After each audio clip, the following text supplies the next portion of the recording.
he's such a great player. You know, he's an unbelievable guy in terms of accountability. You know, he's a guy that's a unanimous team captain. Every guy in the room voted for him.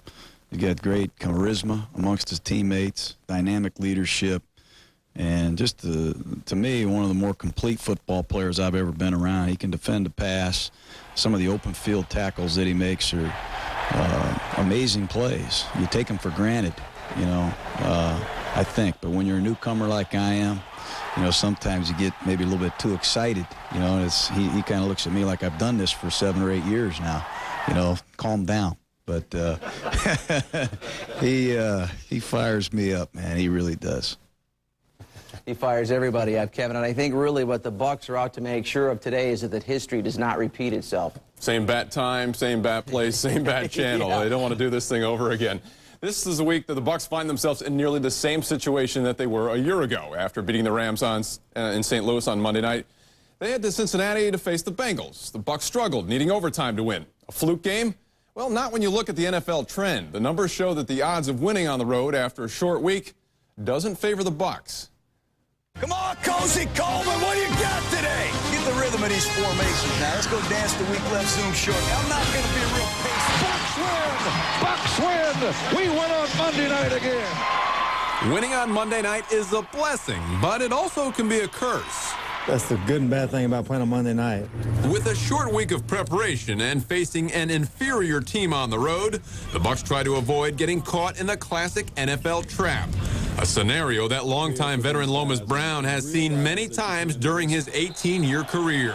Especially when you come off a big game like that. You know, that was a big game. It was almost like a rival game for us. And when you come off there, a lot of times it's kind of human nature for you to have a little letdown where we got something big done and, you know, we got a team that's not as good as the team we just played. So concerned with it, Gruden made it his mantra during their team meetings.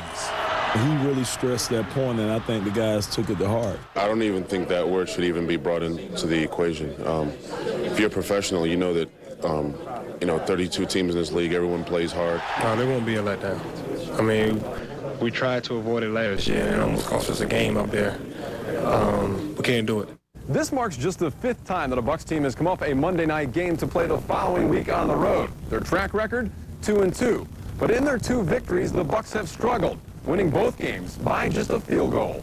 So it's going to be a close game. It's going to be a 3-pointer. You get my mind right, the scouting report? It's probably going to be like one of those games. But, you know, you got to go in there and, like I said, play with all you got and let everything fall as it may. Finding themselves in nearly the same situation that they were in a year ago, the Bucs feel they learned a valuable lesson. Last year, we came out, I think, in Cincinnati, we was a little flat. We came out a little flat. Going from that game last year, you know what you're going into this year a little bit more. I think that one and, you know, us going to Tennessee last year, facing a winless ball club and losing that one, too. And we did the same thing with Minnesota, facing a winless ball club and lost both of them back-to-back. So, you know, if we don't learn from those experiences a year ago and, you know, everything that went on, and we're not the team I think we are, but I think we definitely learned. Jon Gruden's prescription for the short week shutdown? Less contact and plenty of rest. Now taking a look at how the rest of the NFL has fared after home wins on Monday night followed by a road trip. Well, since 1997, those teams have a losing record of 14 wins, 17 losses. To drive it home even further, the winningest team on Monday night, the Miami Dolphins, they've gone 8-10. But, Chip, I tell you, Coach has told his players all week, respect the Bengals. He respects the Bengals, but this is a team you need to blow out. Go out and blow them out. Talked to Warwick Dunn this week. Ran into him this week. He's back home because the Falcons were off this weekend. They just played the Bengals. He said, looking at Tampa Bay, knowing the talent they have, there is no reason that they should lose to Cincinnati. All right, thanks, Kevin. You know, they also have a Monday night is plenty of cameras, and Keyshawn Johnson ended up on one of them. He's getting attention for a shouting session with Jon Gruden on the sideline, and really it's not the why he did it that is getting attention. It's the way he did it. Johnson was pulled because of what Jon Gruden calls a communication breakdown between the two, and Johnson doesn't like it, jumping in Gruden's face like a baseball manager goes after an umpire. Now, both Gruden and Johnson blow this off as no big deal, and Johnson says there are moments like this in the NFL, but this was a first in Tampa. For the city of Tampa, they probably never even seen anything like that up close in person, so it's kind of a little bit of a shocker to them. For us, though, I think it's a norm in human nature especially for Coach Gruden, especially for myself. I have no more thoughts about this. I think it's hogwash. Okay, I'm tired of talking about it. I love Keyshawn Johnson, and he's an emotional guy. So am I. And when we go U personnel and one wideout's in the game, sometimes he's in and sometimes he's not. But I don't have any more to say about it. All right, on Keyshawn's radio show, he got a few calls on it. Fan reaction was pretty mild, and Johnson finally admits the replay did look bad, but says Gruden has to understand where he's coming from. Football games, and Coach Gruden, I think he's going to understand that. He's learning what type of player he has, and he knows he's trying to get an understanding and a feeling for me, and I have to give him time for that. At the same time, as I watch the replays on television, it looks a little bad from my perspective. I really, it just looks bad on TV. Now, from the top with Rich McKay. Rich, give me your opinion on the Keyshawn Johnson blow-up, I guess you could call it, on the sideline. Well, it's not what you want people to see. It's gone on forever, okay? This is something when you that... say forever, are you talking back into history? Or, yeah, players have... I don't mean with Keyshawn, I mean with players, but what's happened is as the media focus on our game and as the number of cameras has gone from 10 to 4,000, things like this tend to get caught on camera. It's not what you want, it's not the image you want to portray. By the same token, Key is a competitive guy. He wants to win. He wants to be one of the main reasons we win. And so I'm sure in the heat of the moment he got frustrated and probably voiced his frustration in a place he shouldn't have. Or in a way, do you feel he did it in a way he shouldn't have? I mean, the first one maybe you can get away with, but when you come back the second time and get like this, isn't there got to be a respect for the position? Say, hey, this is a head coach. I mean, can you see a Doug Williams or a Scott Brantley getting in your dad's face? You grew up around the game, getting that close to your dad going, hey, what the... Well, I think it depends on the coach itself, too, and the competitive... John's a competitive guy, too, now. Right. And so I really don't see it as a problem. I see it as something you don't want, but it's not a problem because of the nature of the guys. Right. And the competitiveness of the guys. So I think it's a story that will have occurred once. I don't see a repeat of it ever again. And, it's as I say, it's not something we certainly want to see. But we'll be all right. All right. Breaking down the offensive line, more holes there. And actually, it seems like it's almost that kind of a story every year. Is an offensive line the kind of the Achilles heel of this franchise in terms of, you brought Bill Muir in to kind of fix the whole thing, but really over the years, it's been up and down, more down than up. Chip, offensive line is the Achilles heels of the National Football League. Right now we have 32 teams in the league, obviously the most we've ever had. And when you look, we began the process in July of saying, okay, let's make sure that we have our ready lists of guys in case we get an injury at receiver or we get an injury at running back. When you look at our ready list at offensive line, we said there isn't one. There aren't any players. Then we went back and we always say, look at the needs of other teams. Every team listed the same thing, offensive linemen. So really, it's a problem in the league. And what we did in this offseason was we said, we need a new starter at guard. So we signed Kerry Jenkins, which we feel good about. We said we need to get another tackle, so we signed basically Oben and Lomas Brown to make sure that we had a tackle. Right. So we actually feel fine about the position in the long run. It's going to take a little time, but that position, meaning the offensive line position, I don't think you're ever going to see teams say, boy, that's a strength of ours. Because to find 5 of those guys, to be able to pay 5 of those guys, in the current environment of 32 teams, real hard to do. If you're Mike Brown, do you fire yourself? Mike's a lot smarter than people give him credit for. And Mike wants to win. But Mike is caught in an environment or in a situation now where they have tried to fix the quarterback position. That has been their focal point. Mm-hmm. And in not succeeding at fixing that position, they have really set their franchise back. So I don't know that I turn and just say, boy, Mike Brown's the problem. Yeah. I turn and say, they've been a little unlucky and in not finding that right player because they've tried. All right, next up is Kippen's Corner. He's got the projector going. Actually, these days it's not a projector. They fire up the computer. And he's talking about the Bengal offense. Find out why he thinks their offense will have 2 running backs to worry about this week.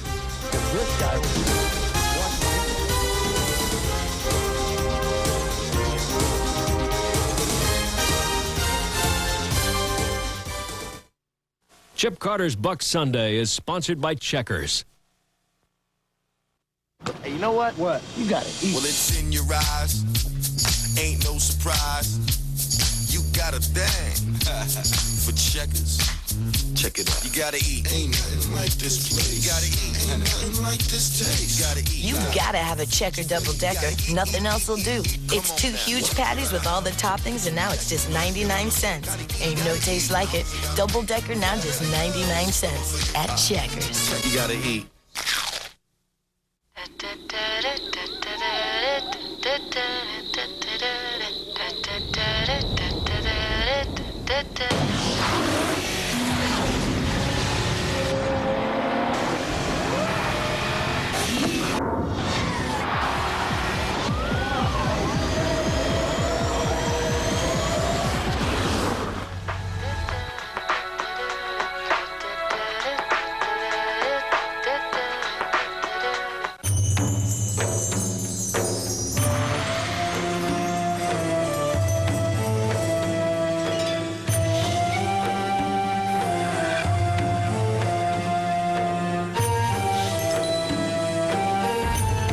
The savings on all the remaining 2002 Civics are truly remarkable.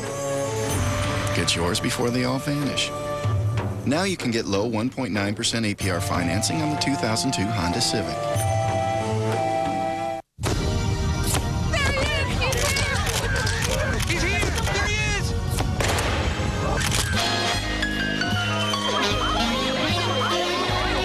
Can't contain their excitement about Domino's Pizza new Buffalo Chicken Kickers. Tender cuts of all white chicken breast with a kick of spicy buffalo flavor baked through and through. 10 pieces for $5.99. You the chicken man! Get the door and get a kick out of dinner tonight. Now get an order of Cinesticks free when you buy a large one-topping pizza for $9.99. Kiffin's Corner is brought to you by Domino's Pizza's new Buffalo Chicken Kickers.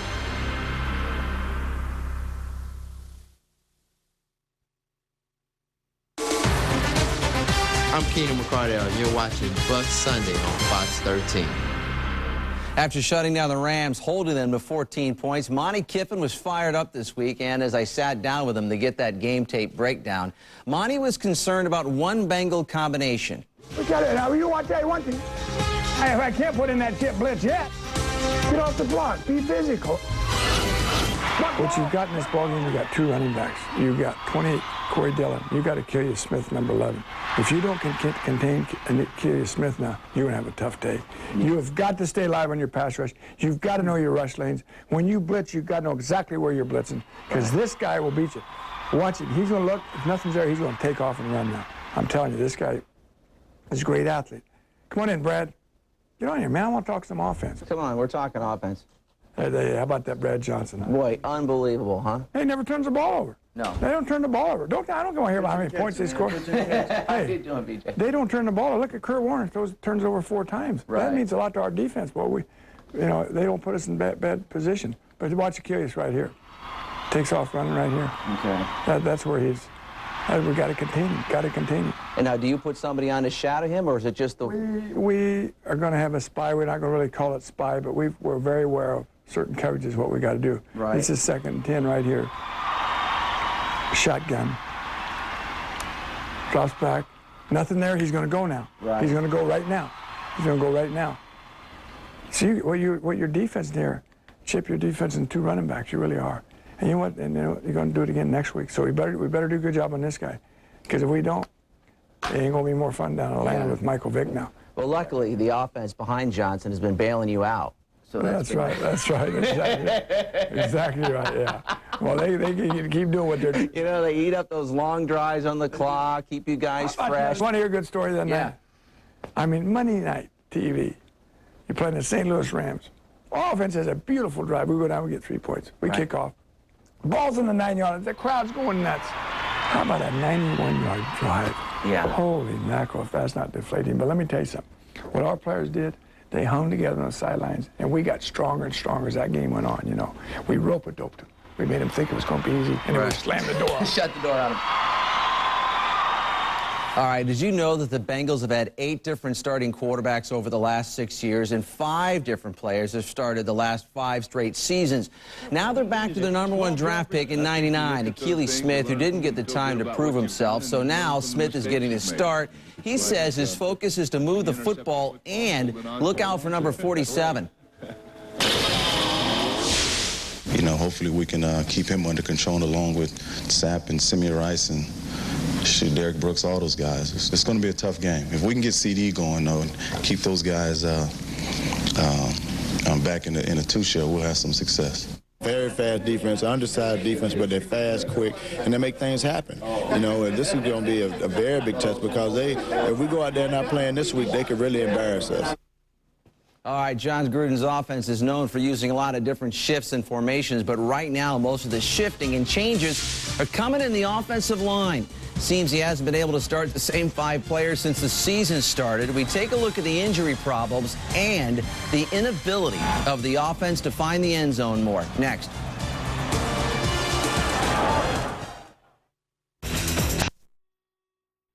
Can improve. Perhaps we'll see more pages of the playbook as the Bucs wrap up this first chapter of the season. The Bucs increased their yards per carry average from 2.9 to 3.1. The Bengals' rushing defense ranks 29th, so this could be a breakout game for the Bucs' running game if those blocks happen according to the game plan. Chip? Thanks a lot, Chris. Meanwhile, straight up at 12 noon, Fox's NFL Sunday, James Brown and company. Let's throw it out to L.A. and find out what they've got lined up for us. JB? Hey, Chip, thank you very much, buddy. And coming up on Fox NFL Sunday, our guys rap about the resurgent Tampa Bay Bucks and tell you, quite frankly, what they think about the Minnesota Menace wide receiver Randy Moss. Pam Oliver tries to find out if the undefeated Carolina Panthers are for real. And Troy Aikman sits down with struggling Rams quarterback Kurt Warner. All of that plus Jimmy's picks, Jillian's weather, and a whole lot more coming up on Fox NFL Sunday. But right now, let's send it back to Chip Carter.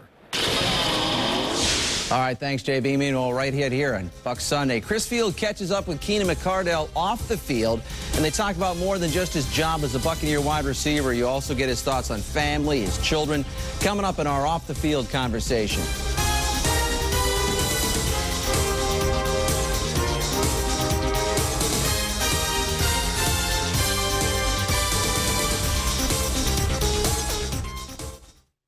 Catch the blockbuster motion picture event.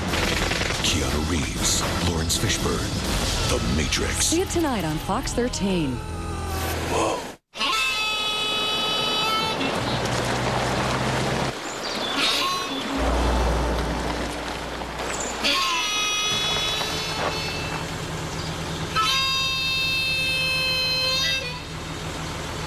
Introducing the Pilot, built by Honda, with our advanced VTM four-wheel drive system.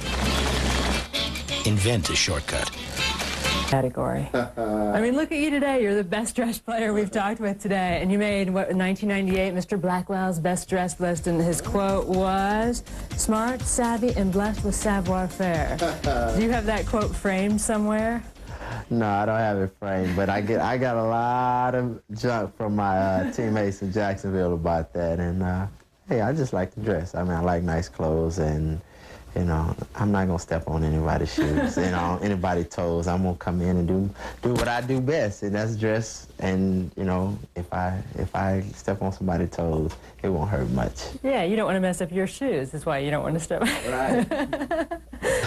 I mean, my thing is that if you look good, you play good. You know, I got that from Jerry Rice, and it's been working. You know, and he's right. You know, if you look good, you feel good, you play good. You've got 3 little girls, a set of twins. How do you live with all these women? I'm outnumbered, but I love it though. I mean, you know, like they say, girls take care of their daddies. And hey, I'm the only man, and they love me. And you know, my 2 10-month-old twins, they're a ball of fun. You know, they see me when I get home, they just leave their mom. Are the women in your life the reason that you raise money for breast cancer research? How'd you get into that? Well, I did that because I had 2 people, you know, a great aunt and an aunt that one that survived breast cancer and one that didn't, and I saw what it did to both people and both ladies, and it was devastating, you know, and you know, it's just something I wanted to do to give back. All right, that's a look at Buck Sunday. Fox's NFL Sunday is next. CBS has a doubleheader, which means we only have the Buccaneers at Bengals 4:15 right here on Fox 13. Thanks for watching.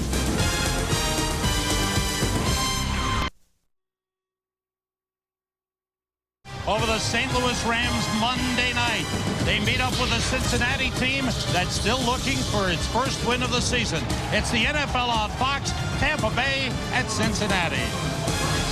Hello, everyone. Welcome to the NFL on Fox. I'm Sam Rosen, along with two-time Pro Bowl nose tackle Bill Moss. For the Tampa Bay Buccaneers, they're right where they want to be right now. They've won 2 in a row. They played a terrific game Monday night. But this has the makings of the classic letdown game for them. They come in against Cincinnati, who's 0-3, and trying to find a way, and Cincinnati's trying to find a way by changing quarterback. Oh, you're right, Sam. Week 4 in the NFL primarily always is upset week, and that is because all defenses have seen everything an offense can possibly give the prior 3 weeks. But what Tampa has not seen is Achilles Smith. Dick LeBeau and his coaching staff, after playing Atlanta last week, must have sat there on the sidelines and said, wait a second, look at Michael Vick. We have a guy like this on our sidelines, and we're not doing anything. Let's see if we can put him in and make something happen. But in order to get him going, they've got to get this guy going, Corey Dillon. And to beat the Buccaneers defense, you run directly at him, right between Sapp and McFarland, right downhill. You don't want to go outside on the perimeter and let that fast speed of their linebackers get to you. You want to attack them right down the gut. They're going to see a dose of that today. Now, Jon Gruden has taken over in Tampa Bay with an offensive philosophy. It's starting to get going, but the heart of the Tampa Bay team is the defense, and it starts with the front 4. Yeah, you're exactly right. What's this, about the 5th offensive coordinator Warren Sapp's had since he's been there? That really doesn't matter. The heart and soul of this team is the defense. And if you look back through history, this is one of the only teams I can remember, that in the '85 Bears, whose team, the heart, the pulse of the team is the defensive line. As goes the front 4, as goes the Tampa Bay Bucs, period. Offense and defense. Before we get to the game, it's time to answer this week's Sprint virtual coach question. Which 2001 non-playoff team will make the playoffs this Along the outside, pick up 5 yards, get out of bounds, and if you don't, you're still in position to go for the field goal attempt. It's a tie game, 1 second remaining. 48-yard try. Rookie snapper and kicker.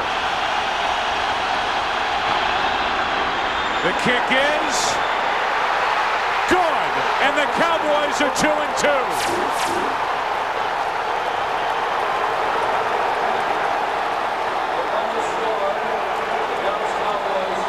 Looks like a college atmosphere. The Dallas Cowboys piling on top of each other in the middle of the field.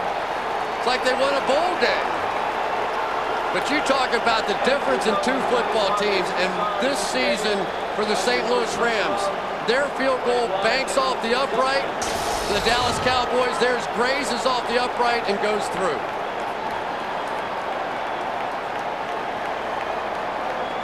Officially a 48-yarder, which is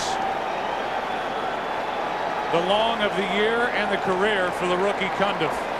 Credit the Cowboys for keeping Billy Cundiff this training camp. They had Tim Cedar. They decided to go with the rookie because of the stronger leg. It paid off. And now with the Dallas Cowboys moving to 2-2, the St. Louis Rams are left at 0-4 and without Kurt Warner.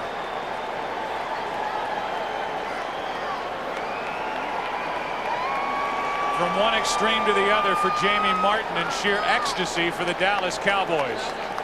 Noor knew it right away, and Cundiff wanted to keep watching. What was the reaction by Mike Martz? Nothing.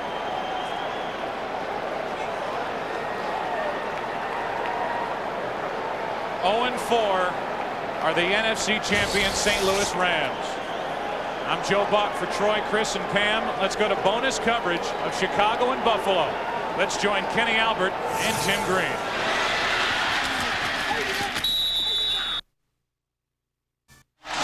Welcome back to Cincinnati. Check on the scores of earlier games. Dallas has beaten St. Louis. The Rams are 0-4. Green Bay has just kicked an extra point, so they're up 17-14 on Carolina, just one ahead of them. Philadelphia beating Houston expected. Pittsburgh, Cleveland tied late in the fourth quarter. The Jets have lost 3 in a row, haven't scored a touchdown their last 2 games. Look at Kansas City over Miami, and they've widened that lead. Detroit is about to beat New Orleans, another of your upsets, Bill. And Chicago and Buffalo back and forth. They're tied late in the fourth quarter. Bengals to kick off. It's Neil Rackers to receive his Aaron Stecker for Tampa Bay, and we're underway. Stecker, 2 yards deep. Straight ahead. Good power. Stecker averaging over 27 yards per return, gets up to the 30-yard line. Take a look at Tampa Bay on offense. Offensive line, Kerry Jenkins fractured a bone in his leg, and he's ready to go. Didn't practice until Friday. He's starting. Cornell Green starting for Kenyatta Walker at right tackle. Keyshawn Johnson and Keenan McCardell, the wide receivers. Ken Dilger, the tight end. We'll see a lot of Ricky Dudley. Allstott and Pittman in the backfield. And Aaron Stecker opens up and goes wide to the left, with Pittman the lone setback. And it is Michael Pittman, and he's stopped by the middle linebacker Brian Simmons, bursting through to make the tackle. Check out the Bengals on defense. Up front, Justin Smith got his first sack of the season last week. Tony Williams, Oliver Gibson. Vaughn Booker is out. The Keogh Spikes, Brian Simmons, Adrian Ross. Bernard Whittington is starting for Vaughn Booker. Hawkins, Hall, Armour, and Burris are the secondary. 2 tight ends in for Tampa Bay as Brad Johnson checks off. Ken Dilger and Ricky Dudley. Johnson rolling and completing to Keenan McCardell. A flag on the play as he's brought down just across the 30-yard line.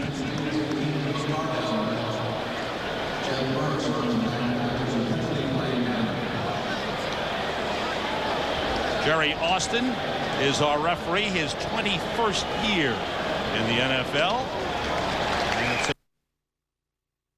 That's going to be against Brian Robinson, because he formation. The tight end moved off the line. No wide receiver moved up. That penalty is declined. Result of the play is 3rd down. You know, the one thing you're going to see a lot of, watch it, right here is Simmons, and right here, I'm sorry, that's Spikes and that's Simmons. I want you to watch what these two do. One's going to come in, and then one's going to follow behind. That's called a cross dog. Now, Tampa Bay picks this up, but this is going to be a blitz. We're going to be seeing a ton of blitzes out of Dick LeBeau's defense. Bucks with 3 wide receivers on 3rd and long. Johnson gets time and throws for McCardell with a beautiful catch. Across midfield into Bengals territory. He's down at the 44-yard line. Jeff Burris took him down. Great grab by Keenan McCardell. Pickup of 24 on the play. Here's Keyshawn Johnson. We'll take a look at Keyshawn. Keyshawn's going to take his route deep. There's Lamont Thompson he's got running down there. And then underneath it comes McCardell. Tony Williams is at the feet of Brad Johnson as he lets that go. Some good pressure inside, but that ball was right on the money.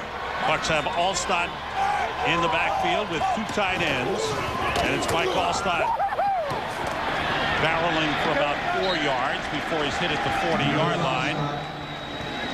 Justin Smith. Down pass, a bootleg of their own, and the pass from Jim Miller to John Davis. Offense rolling. He seems like he's starting to feel good about the offense. Well, they're coming together. I mean, this is a completely new offense for all these guys, and they're learning it. You know, and it takes a while to get it down to where it's just like the back of your hand. You know what to do, whatever you see. You see all the formation changes you're seeing. That's one thing we're seeing a lot of that cost them already with the penalty. The toss to Stecker. 2 blockers in front of him. Makes the turn. Stecker down the sideline is knocked out of bounds at the 26-yard line by Jeff Burris. 2 blockers, Christie and Oben, leading Stecker around the corner. Well, around the corner is right. I want you to watch his opening. Michael Pittman, number 32. Sam, take a look at 32. He's out wide. He's going to be out here. And he's going to come in here and just blast that corner. See that? He gets a piece of Bernard Whittington, the end, and that springs that whole side open. The one thing that Tampa Bay does have is they get good perimeter blocking from their specialists, whether it's a wide receiver or a back. Allstott and Pittman in the backfield. Keyshawn Johnson in motion. Pittman lost the ball. Picked up by Jeff Burris. Excuse me. Picked up by Artrell Hawkins. Up to the 45-yard line. That may be fumbled again, Sam. And now they look to the bottom of the pile. Bengals have it. Their first turnover. Their first takeaway of the season. And that was big with Tampa Bay driving. You can see how upset Jon Gruden is. Pittman never had the handle on the ball. This is a fake reverse, and the ball gets in his stomach, but I think his eyes were looking at the hole. He never closed down on it. Keyshawn Johnson was coming around the backside on a fake reverse.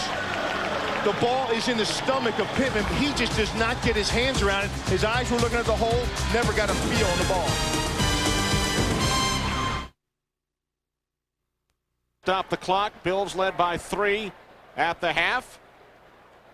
Dave Moore, John Davis, couple of tight ends reached the end zone in the fourth quarter.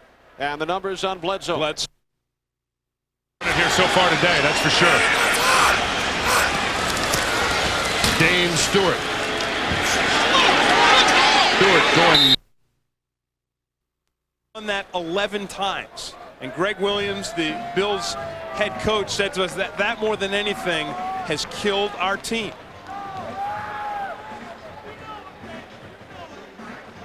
Offensively for the. It'll be the offense versus the defense from here on out to see who wins this battle of wills. And whatever happens here, and whether Detroit wins or. The place America.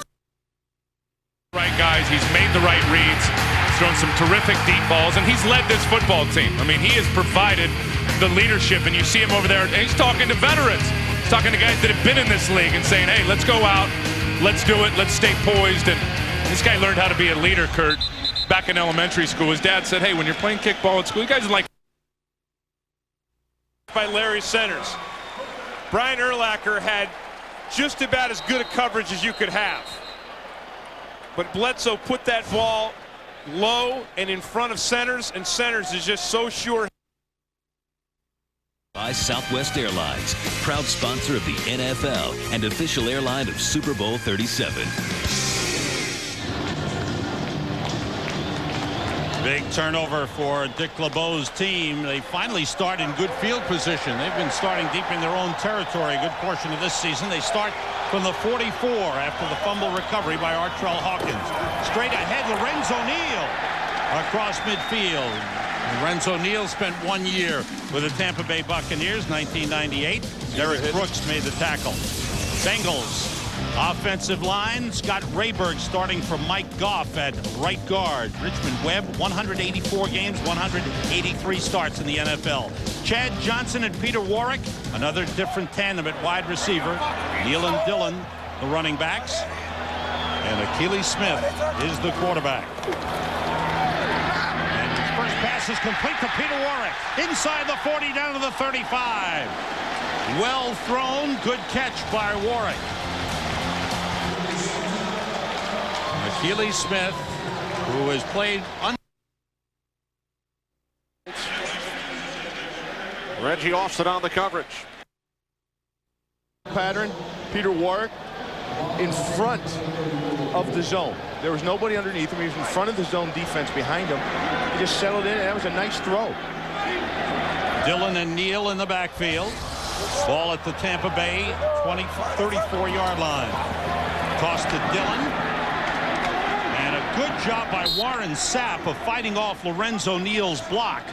And he got help from Anthony McFarland to make the tackle. Yeah, well, they're trying to run, and Sam, they've got to run downhill. They can't run the perimeter. I'm going to show you what happened here. Lynch comes up in the box. See, there's Johnny Lynch right here. Now you have 8 men in the box. They check to run, and they try to get this thing out here. When you run to the outside, look at the pursuit coming this way. There's no way you can get to the perimeter with the Tampa Bay Bucs on this. You have to go right downhill at them like they did the first play of the game. 3 wide receivers for the Bengals. At the 39, the toss goes the other way to Corey Dillon. And he slowed down, falls forward to the 36-yard line. Greg Spires, defensive end, made the stop. Look at the Bucs on defense. Strong up front. Simeon Rice, Warren Sapp, Anthony McFarland, Greg Spires. The linebackers, Derek Brooks had the hamstring injury, but he's making his 100th consecutive start. And the secondary, led by the outstanding play of Rondé Barber. Brian Kelly injured his shoulder last week. He's okay. Dexter Jackson and John Lynch are the safeties. And Greg Spires was slow to get up after the play. Looked like he hurt his hand. Shaken up. Ellis Wims will replace Greg Spires. He's not a bad player himself. Those two, they split time pretty much between Spires and Ellis Wims. And both those guys are competitive guys. I mean, they're both very, very good.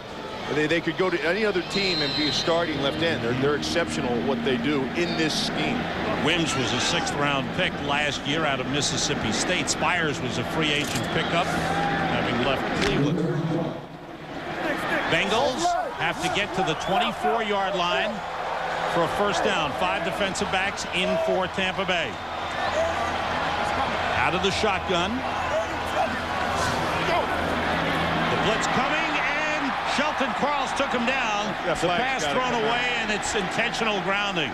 Shelton Quarles, the middle linebacker, busting right up the middle on the blitz, was all over Akili Smith. Yeah, and Akili has to recognize this sooner. He sees them coming up. Here's Shelton Quarles here, and then here comes Rondé Barber on the outside. And you've got more rushers than you have protectors. And when you see them cheating towards the line of scrimmage as a quarterback, you've got to know.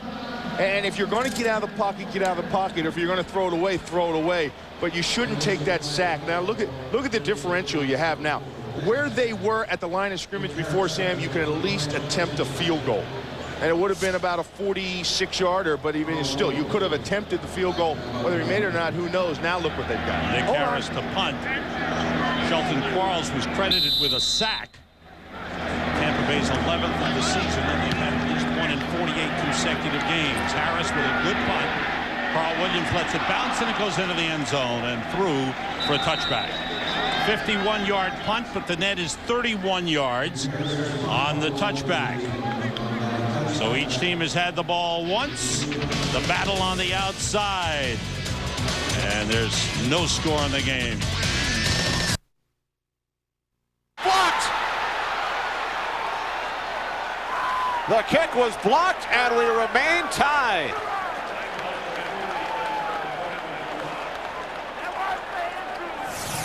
All right, we will keep you updated on what's taking place in this affair between Chicago, of course, and let's come back in here and talk to my guys right now. Again, Chicago and Buffalo. Talk about nipping. This would be his 9th field goal, and it is Big Cat Williams. Out to a 20-0 lead, then hang on and knock off the previously undefeated New Orleans Saints, 26-21.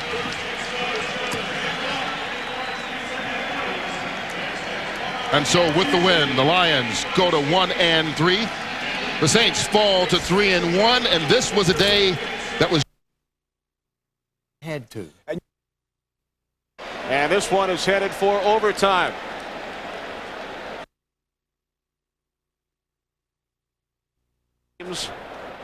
The Bills will go to overtime. And remember, the Bears had a couple of huge overtime victories last season. A blocked field goal by the senior member of the Bears, Big Cat Williams, in his 12th season. Went to his first Pro Bowl last year. Got a hand on the Mike Hollis 39-yard attempt to send this game into overtime. Stare in the mirror, the guy you don't even know. The new hit series John Doe at 9/8 Central, Fox Friday. Bengals defense under the gun as the offense has not scored, and they found themselves behind early. Right now, it's game tied. Brad Johnson gets time, swings it out to Michael Pittman. Avoided Brian Simmons. There's a flag on the play. Tackle made by Juwan Armour, number 33, the strong safety. Check out the flag. The official ruling on that previous play, which originally was scored a sack, has been changed. Offensive pass interference. Number 87 blocking downfield. 10 yards. Repeat, first down. It's against Keenan McCardell. So there was no sack on that play earlier. They've taken it away from Quarles. Ruled intentional grounding on the play and an incomplete pass. What happened there is McCardell started blocking downfield before the ball was thrown. As that thing was in the air, and he engaged the safety downfield and was blocking on the underneath run. Darian Barnes is in at fullback for the Bucs. We're now 1st and 20 at their own 10-yard line. Bengals show blitz, and it's coming. Pittman stopped as he got to the line of scrimmage. Good job, Bernard Whittington, number 97, playing for the injured Vaughn Booker. And Juwan Armour is in there as well. You know, one thing, not only the yardage differential that they have to make up, but Jon Gruden, he doesn't like calling plays when his team's backed up against the end zone. He doesn't feel comfortable with getting his guy back there and setting up for a pass. He likes a little breathing room to get out about the 18, 20-yard lines before he starts opening things up. But I don't know if he has a choice here. Alstott is out wide to the left. Pittman in the backfield. Brad Johnson throws and completes to Keyshawn Johnson up at the 25-yard line. Keyshawn Johnson caught 7 passes for 85 yards last year against the Bengals. Well, here's Keyshawn Johnson. He's going to be right up here. See there, he's right in here, and he's going to come up and actually work right behind Takeo Spikes. See him come in here? Pick up a 15 on the play. 5 defensive backs in for the Bengals. 3 wide receivers for Tampa Bay on 3rd and 5. McCardell in motion. Bengals come with a blitz. Johnson is hit from the outside. Artrell Hawkins, the cornerback, with the sack on Brad Johnson. And the Bucs are forced to punt. Johnson never sensed him or never felt him coming. Well, he comes from the backside to the top of your picture, to the right side. That's Artrell Hawkins. And nobody picked him up. There was nobody there. No back was in the backfield. No tight end over that side. No guard panning out. Tom Tupa to punt. Tupa gets it away. And it goes out of bounds. Not a particularly good punt for Tom Tupa.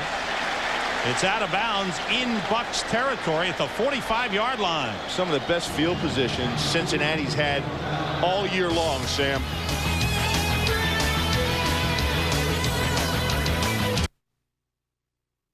Kicking off to start overtime.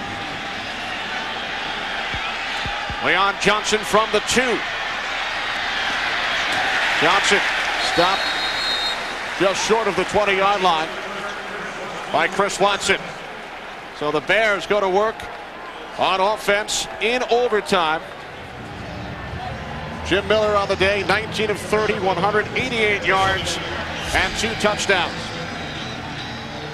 Where they've had the most success, Kenny, is with the 3 wide receiver formations. We've seen them go after Bills cornerback Chris Watson on numerous occasions today. Watson with 1 illegal contact penalty for a first down. Nate Clements, the other Bills cornerback, got a huge pass interference penalty that led to the last Bears touchdown. Play action on first down. Thomas could not hold.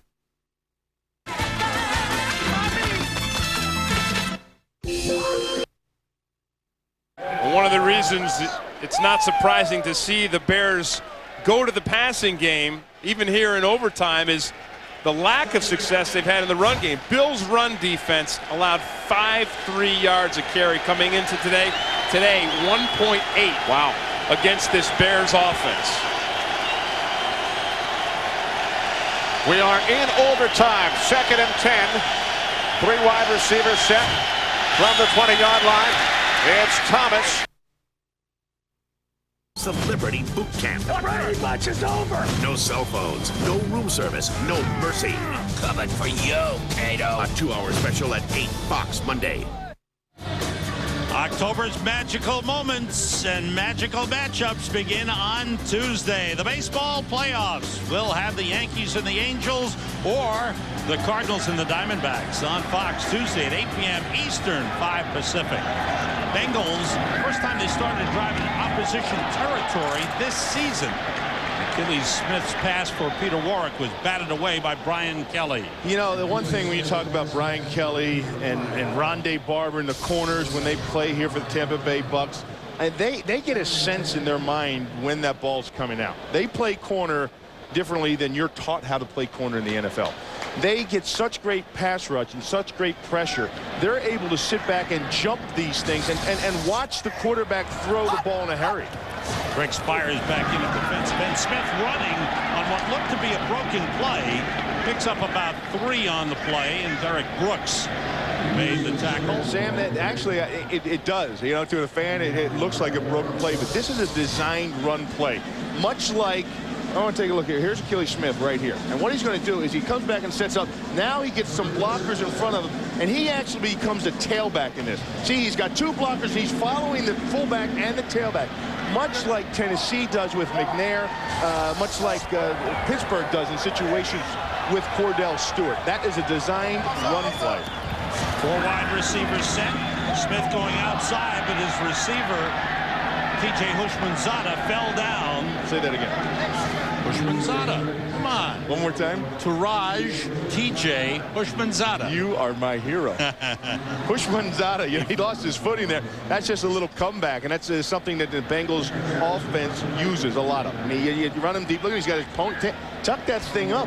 If you catch the ball, what do you do with that thing tailing you? Can you use that name in Scrabble? A lot of points. You have to use a spell check. Nick Harris's punt taken by Carl Williams at the 10. Gets up to the 18-yard line, where he's brought down by Armika Spearman, number 59. 32-yard punt, 8-yard return. Neither team doing much on offense. Scoreless game.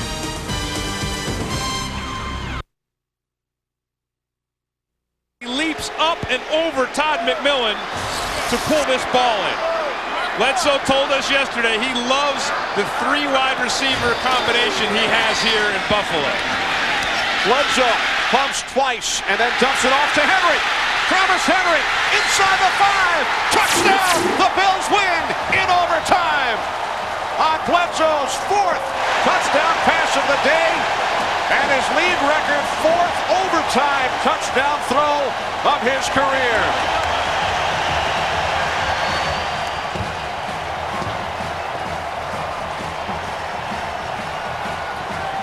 Buffalo fans thought Travis Henry cost them the Denver game last week with his fumble that resulted in a Denver touchdown.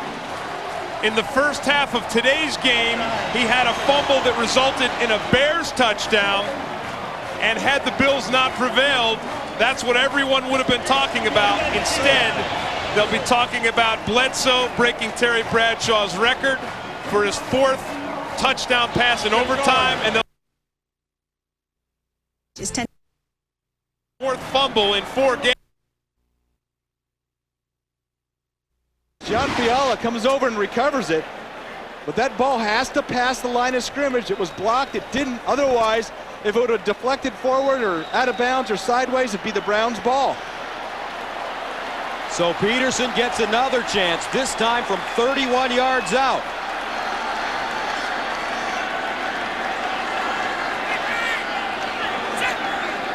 They get it down, it's up, and it is good.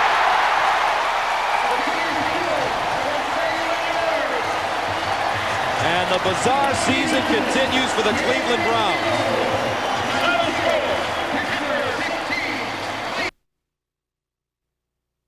Made the grab up at the 23-yard line. Bill, you have to tell me something. Yes, sir. How does a guy like Kerry Jenkins fracture a bone in his leg? They said he'd be out 2 to 4 weeks. Next week he's playing. You know, modern medicine is incredible, Sam. You wouldn't believe the things they can do now.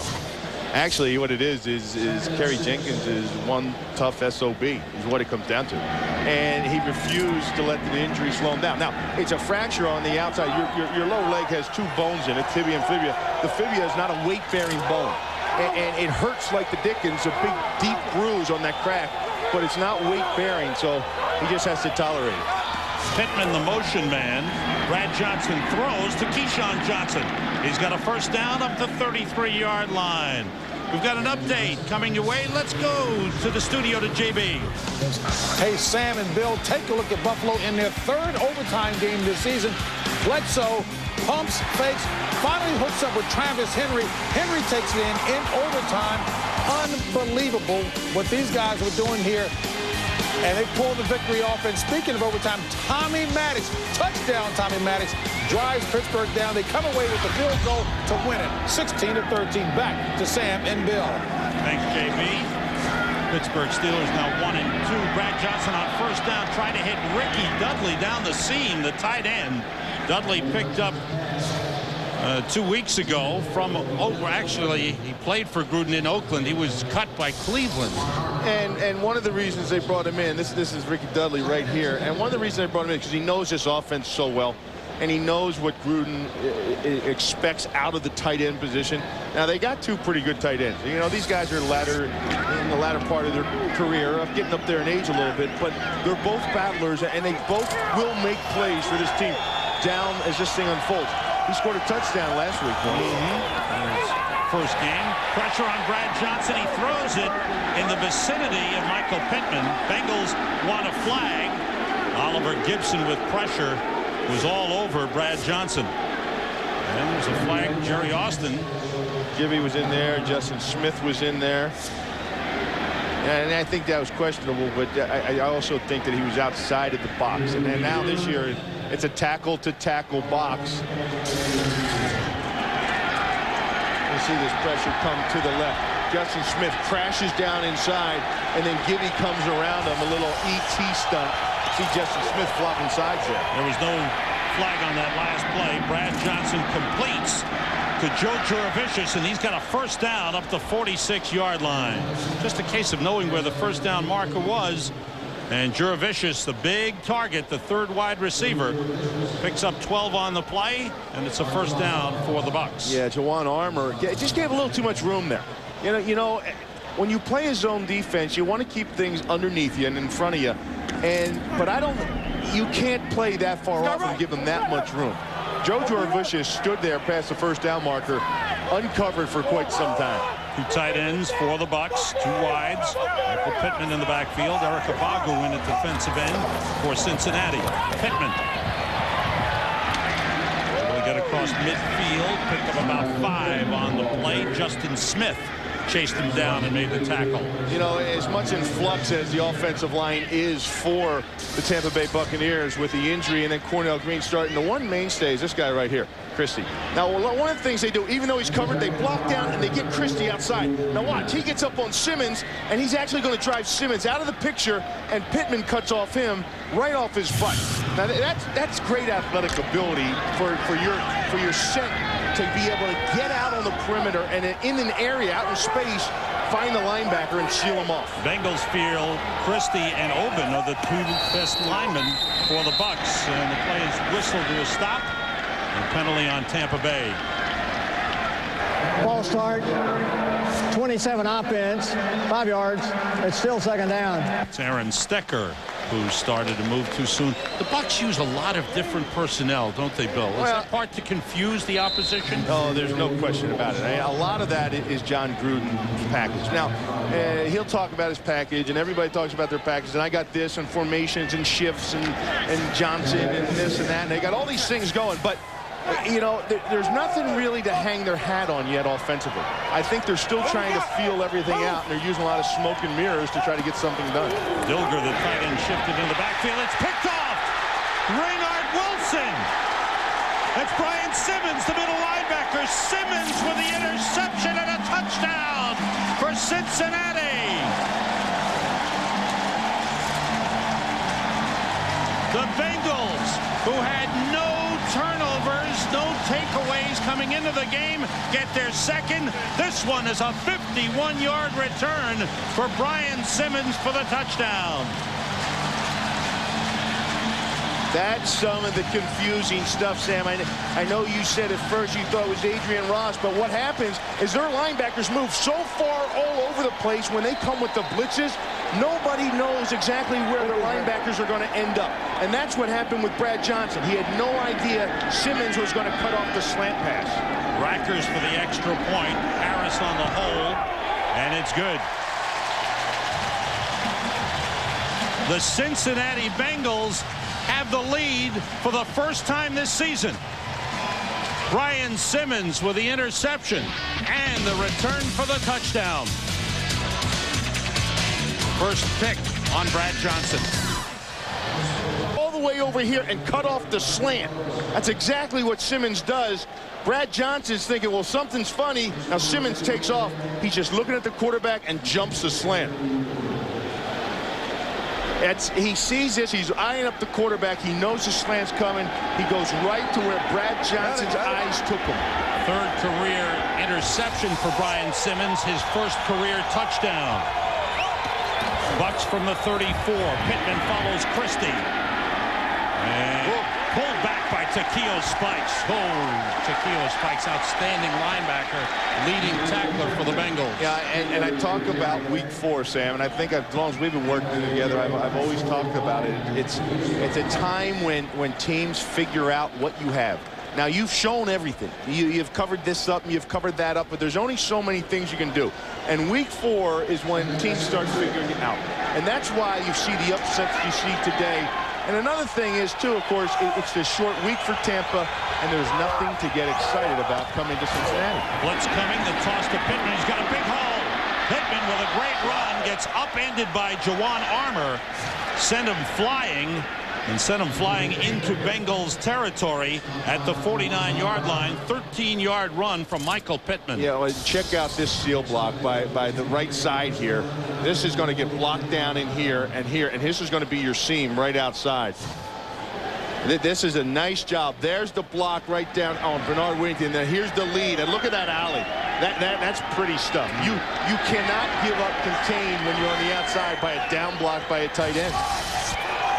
Allstott and Pittman in the backfield. It's Pittman straight ahead. Got a couple, maybe 3 on the play, down to the 46-yard line. Takeo Spikes in on the tackle again. Spikes and Simmons, outstanding linebackers. Bengals lost Steve Foley late in preseason. He's IR'd for the remainder of the year, and Adrian Ross has won the other linebacking job. But that twosome of Simmons and Spikes are really two of the best. You know, actually, Sam, their defense is pretty good. And the thing about it is they've just been on the field way too much. The offense through the first 3 games have given the ball over in their own territory 5 times. Brad Johnson to Keyshawn Johnson. Lunges forward to the 35-yard line. 4th catch of the game for Keyshawn. Artrell Hawkins made the tackle. Keyshawn, left hand may be bothering him here as he goes to the sideline. And we have reached the end of the first quarter. First time this season the Cincinnati Bengals have led in a game. First points they've put on the board in the first quarter in 7 games. They lead at the end of the first. In Cincinnati, the Bengals leading Tampa Bay 7-0 as we start the second quarter. The Bucks on the Cincinnati 35. Pump fake by Brad Johnson. Wide open Ricky Dudley. And he is in for the touchdown. Jeff Burris trying to catch up. Ricky Dudley, 2 games as a Buccaneer, 2 touchdowns. 35-yard pass from Brad Johnson to Ricky Dudley. Well, it was a heck of a job by the offensive line up front buying time. But even better was the sell of Brad Johnson. Brad Johnson looks this way, pump fakes that way. That takes the safety, Juwan Armour, over the top, and nobody is left in the middle of the field. Martin Gramatica for the extra point. Tom Tupa is the holder. And the game is tied. So the Bucks hit Ricky Dudley sat out the first 2 weeks of the season. He had been cut by Cleveland. He got a call from his former coach, Jon Gruden, come to Tampa Bay, and he scored 2 touchdowns for the Bucs in 2 games. Learn about playing safety in this league. Take a look at Brad Johnson. What's going to happen here is here's the fake, and he's going to take off over this way, and there's the middle of the field. He bit on that hard. On the kickoff, coming down to Brandon Bennett. Bennett, who returned 5 kickoffs last week, averaging over 27 yards per return, goes up to the 22-yard line. Let's find out what the Giants are doing in Arizona. Let's go to JB.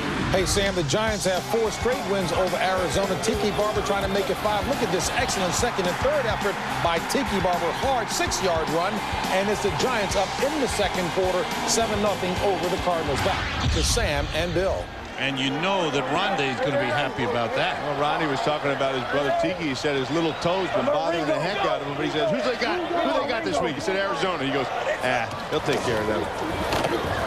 Corey Dillon looking for the opening, spins across the 25, up close to the 27. Levi Jones, the first-round draft pick for the Cincinnati Bengals, 10th overall, is in at left tackle, replacing Richmond Webb. They're trying to get him into the rotation and get him some playing time. Yeah, as well they should. You know, your first-round draft pick, and your running game's not going, and Corey Dillon's not the same as he has been. And you got to try what you got. And he's your first-round pick. You obviously thought highly of him.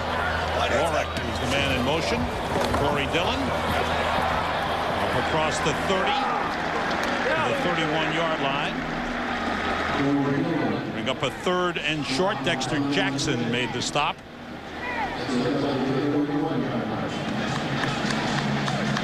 Bengals had better field position, but have not taken advantage of it. They've had 2 takeaways. The defense scored a touchdown. The offense has only run 10 plays thus far in the game. Nicholas Lucci is out as a wingback to the right side. There's O'Neal and Corey Dillon in the backfield. The play fake. Smith dropped. He went to the tight end, Matt Schobel. And it wasn't good touch on that pass. It went off the left hand. There is a flag on the play. Offside, number 92 of the defense, lined up in the neutral zone. Result of the penalty is a first down.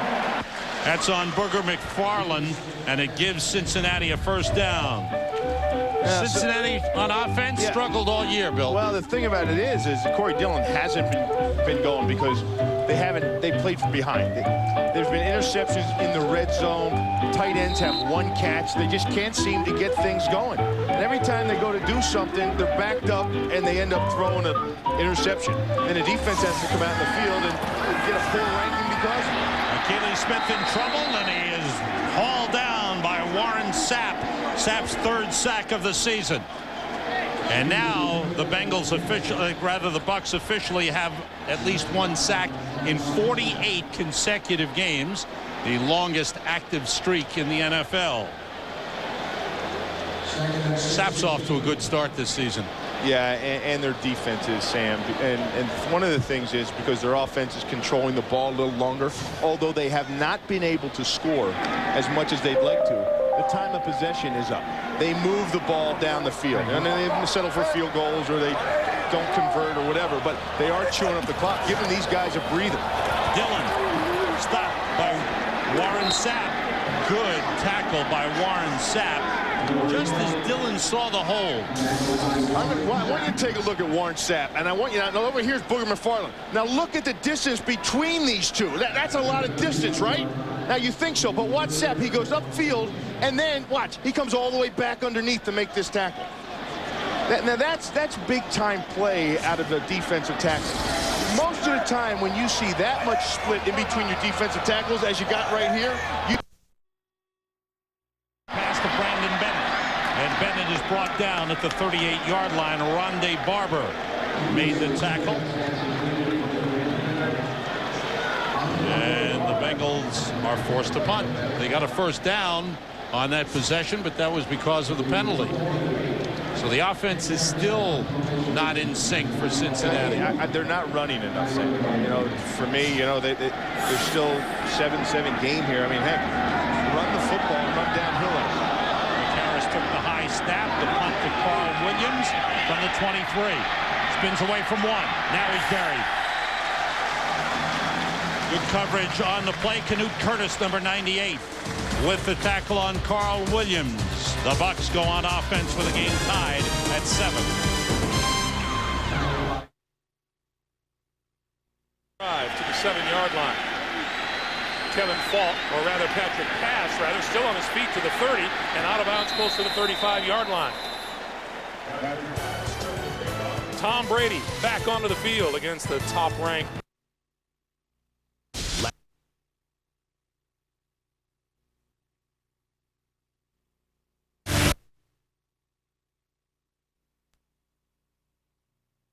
But again, Jake Plummer putting himself in a more manageable third down situation. Just a quick little out pass. You have the coverage playing off you a little bit.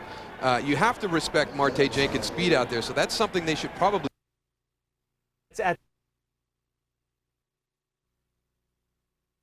To Marte Jenkins on the outside. 3rd down and 4 after the 7-yard pickup. Solid. Cardinals looking for their first 3rd down conversion of this afternoon. Here's Plummer. Strahan putting the pressure on, and the pass caught, and it'll be a Cardinal first down. Frank Sanders, the veteran. Will Allen on the coverage, and a pickup of 6. Cardinals with a first down in Giant territory. And the offensive line up front really starting to settle down now a little bit. Leonard Davis against Michael Strahan does a nice job as he tries to push around the corner. This is going to be fun to watch all day. This is a big man who's been moved outside to tackle. He normally plays left guard, but with the injury to Anthony Clement, he is outside. Michael Strahan actually... It happens every October. America's pastime goes prime time. The Division Series begins Tuesday on Fox. New York Jets fans, you want to know what's wrong with your team? They don't have that man right there. That's Bill Muir, the offensive line coach. That's part of the problems up in New York, but it's not one of the problems for the Tampa Bay Bucs. Bucs go from the 22. Pittman is tackled for a loss. Beautiful tackle by Artrell Hawkins, the cornerback. Got right to Pittman, tackled him low, brought him down. Bill Muir, he's come down here, and he's actually hired before Gruden was hired. And that's kind of tough, you know. Not handpicked by Gruden. Came down and thought it was going to be a Parcells hire, and they hired him down here. But one of the things he said, he doesn't have any big nasties. He doesn't have any of the guys, you know, there's the grunt guys. Get in there and run blockers. Right now, he's got athletic guys with all this pass blocking they have for all the throwing in the system. Bucs with 4 wide receivers, 3 to the left. And goes straight ahead with Pittman, but he's brought down. Good tackle by Renard Wilson, who's in at defensive end, number 55. Wilson, who has 9 sacks last year, known for his pass rushing ability, but a good tackle there. Pickup of 2 on the play, brings up 3rd and 8 for the Bucs. Bucs have 152 yards in offense. The Bengals only 33. But the game's still at 7-7. They've been out there probably half the plays offensively. Dilger was in motion. Johnson rolling. Back the other way to Pittman. And he fights his way up to the 29, but he's short of a first down. Casefahorn hit him first. Kevin Casefahorn, the cornerback, and then he was finished off by Brian Simmons. Good defensive work by the Bengals. And you know, I know this is part of the system, but when you have a dominant run game or you have a dominant receiver, you use those things. And as you can see, Tampa Bay offensively, they try a lot of everything. Tupa's punt bounces down. Peter Warwick let it roll by him, and it rolls to a stop at the 20-yard line. 51-yard punt for Tom Tupa. Bengals defense putting pressure on Brad Johnson.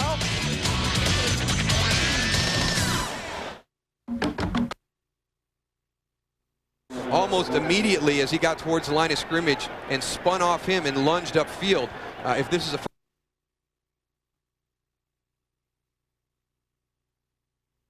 a couple of things about Marty Schottenheimer. An assistant coach here was just saying to me that no matter what you ask him, what position you talk about on the field, if you have a question, Marty Schottenheimer can answer it because he knows he's a coach, he's a teacher. He pays attention to everything on the football field. Brady throws this side complete. And Deion Branch is out of bounds just short of the 25-yard line. You know what? You're sitting at home. You go, oh, that's a, okay. They threw it down the field to Deion Branch. Let me tell you what.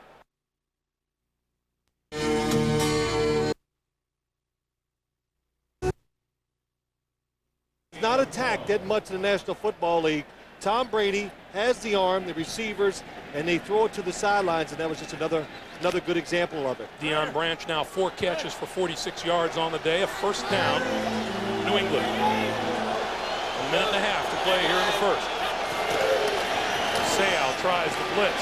Smith breaks through inside the 20 to about the 17-yard line, and that looks to be another first down.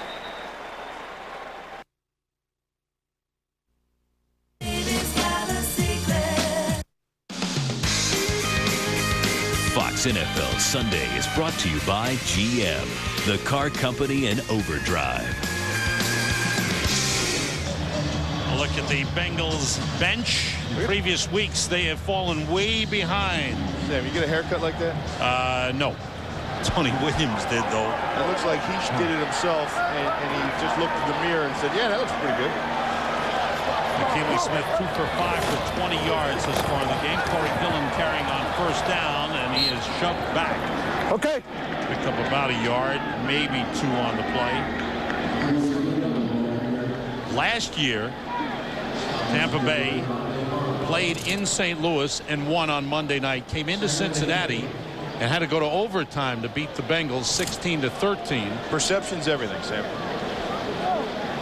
How do you mean?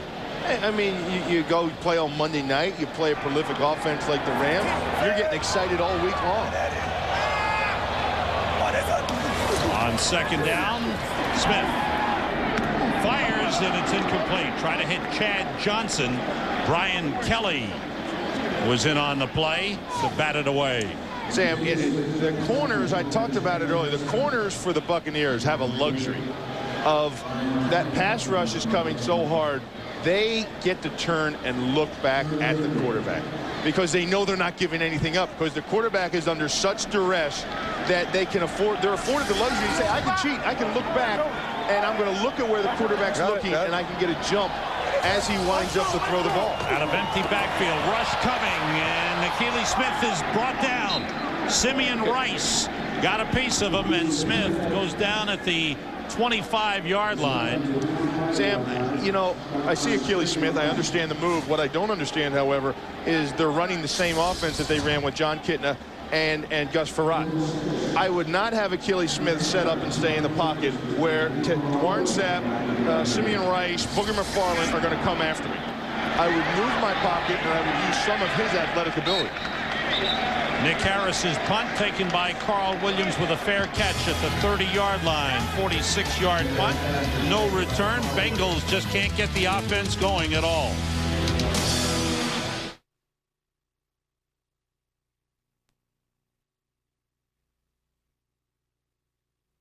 He gets his number called just like that play right there. He gets a toss. There's 4 defenders in his face immediately.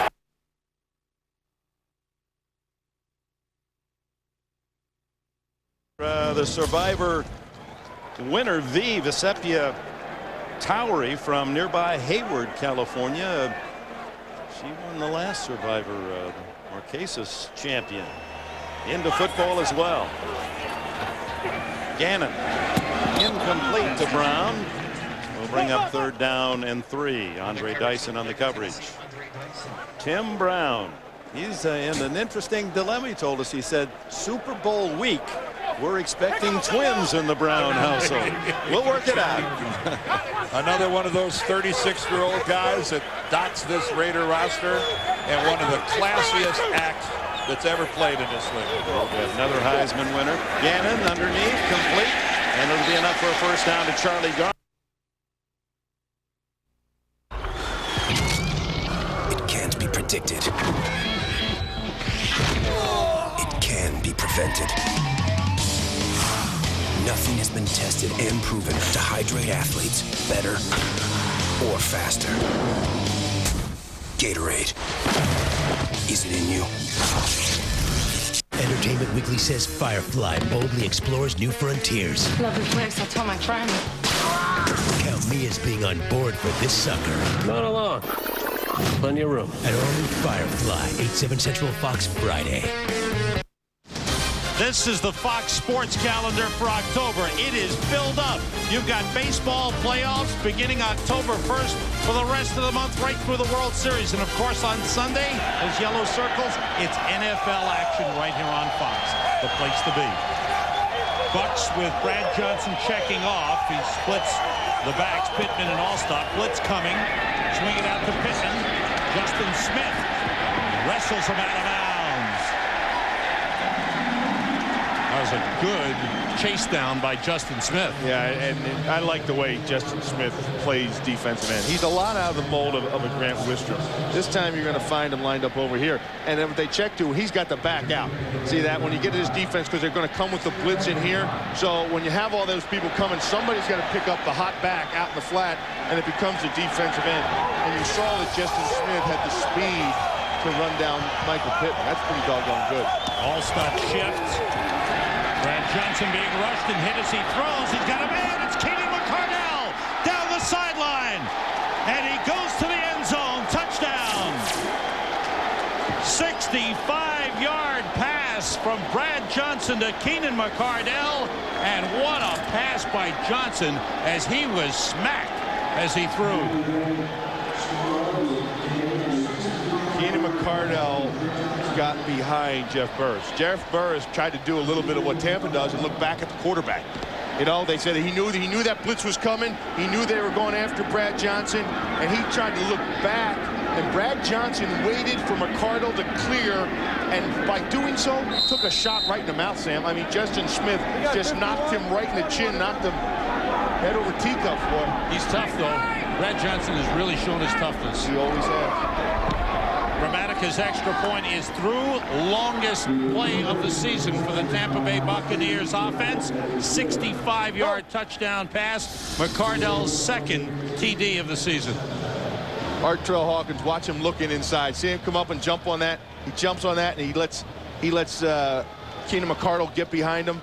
And at the same time, Brad just sits in there in the pocket. Watch him sitting there. Justin Smith, here comes the blitz. Here comes the pressure in the games.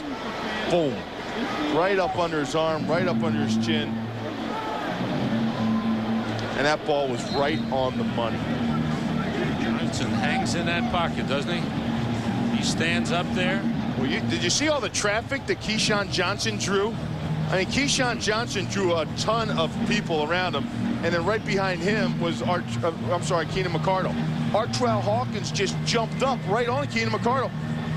Right on Keyshawn Johnson when he was already covered.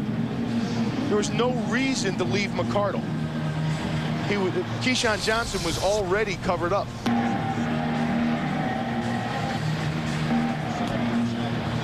So the Bucks now have the lead for the first time of the game. Keenan McCardell, second touchdown reception. Gramatica's kick coming down to Brandon Bennett at the 2. Return up to about the 27-yard line. Todd Yoder in on the stop along with John Howell.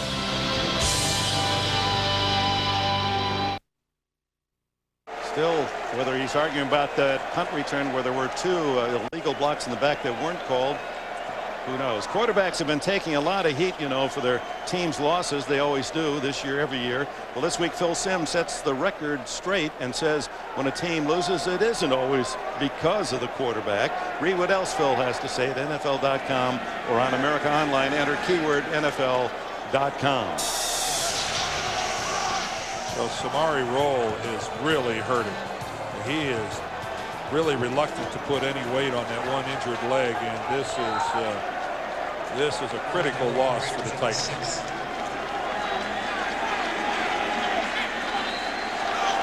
First and goal, Raiders at the 6-yard line. Wheatley and Ritchie now the running backs with Brown in motion. Wheatley burrows his way for about 3.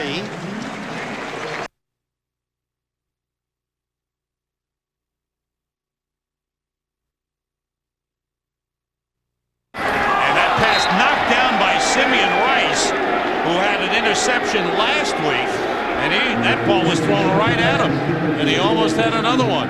There is only one player on the Tampa Bay Buccaneers defense that has more passes defended than Simeon Rice, and that's Rondé Barber. Rondé Barber has 9 batted down balls. Simeon Rice, a defensive end, has 7, and that's incredible.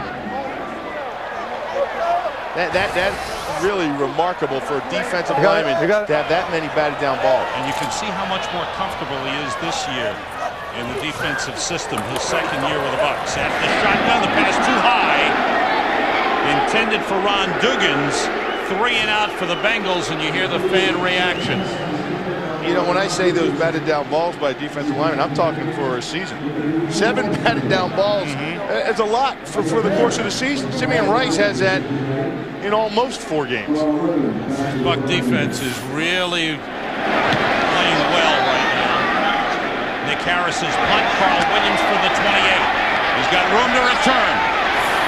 And he is brought down at the 45-yard line. Ron Duggins with the special teams tackle. Good return by Carl Williams of 17 yards after a 45-yard punt. Achilles Smith just 2 for 9, 20 yards. Well, I got to tell you, I mean, it's just a shame. And you want a young guy like that. He got damaged early, I think. You know, it was too much for him and a lot of pressure. And I think he only had 2 wins out of his first year. He started with a 2 and 9, and things just fell apart. He hasn't been able to pick himself back up yet. He had the bad hamstring injury, missed most of the mini camps this year.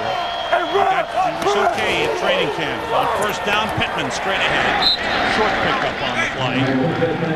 And for Cincinnati, I mean, heck, since Boomer left here, you know, it's almost just been like a ICU ward for quarterbacks. It's your last stop before you're dead. Since they replaced Jeff Blake in '97, this is the 9th quarterback change for the Bengals. And it's been horrible. It really has. They haven't been able to get a guy in there to make something out of that position. How do you have one of the best runners in the NFL in Corey Dillon for the last 5 years, I'm sorry, and not be able to play off of that? Johnson off the play fake, wide open outside is Dilger. Ken Dilger gets a first down, the tight end. And once again, Brad Johnson moving it around. The one thing, if Tampa Bay has a problem on offense, it's getting the balls to everybody, spreading it around. Well, you got, everybody wants a piece of it, you know? And you got Keaton McCardle, he wants his, and Keyshawn Johnson, he wants his. Then you're seeing a lot of the 2 tight end set coming out by Tampa Bay. And what that 2 tight end set does, it really neutralizes a blitz. When you're going to come against a blitzing team and you go 2 tight ends, they usually check out of it. On first down, blitz coming, and that pass almost picked off by Artrell Hawkins. It was thrown behind Keyshawn Johnson. If Hawkins makes this interception, he goes for a touchdown. Well, the reason he can't make the interception, watch what Keyshawn Johnson does. Keyshawn Johnson grabs his other arm. See, Keyshawn Johnson was holding. The only reason Artrell Hawkins was able to get his right hand down is because Keyshawn Johnson was pulling back with his left. We can't see it, but that's what happened. 2nd and 10 for the Bucs. Pittman. In motion, play fake. The pump fake by Johnson goes back to Pittman, who's wide open. Inside the 30, down to the 26. A first down for Tampa Bay. A little razzle-dazzle by the Bucs. Well, the one thing, Sam, if you blitz in defense, and I don't care if it's zone blitz, I don't care if it's zero safety help blitz, if it's all-out blitz, no matter what it is, if you blitz, you have got to get there. Because it's a gamble. You're gambling on that play. You're saying, I'm going to bring more pressure and be disruptive than you're going to have poised to sit in the pocket and make the throw. It's not happening on the blitzes for the Bengals. It's getting picked up by Tampa Bay. 4 catches for Michael Pittman. He leads the Bucs with 17 receptions. Keyshawn Johnson in motion. The toss is to Pittman, cutting back, but a good play inside. Nice defensive play by Glenn Steele, number 70. fifth-year man out of Michigan. Ball at the 26-yard line. No gain on the play. 2nd and 10. And for this offense, for the Buccaneers offense, for this West Coast offense, for this Jon Gruden offense, for whatever you want to call it, 2nd and 10 isn't a good down for them because you don't have much. You got to draw a screen or you try to throw again. If you don't get there, they got there. That's a flag. That's a flag. That's a flag. Tony Williams, he was down, I think, before he threw the ball. Tony Williams with the sack.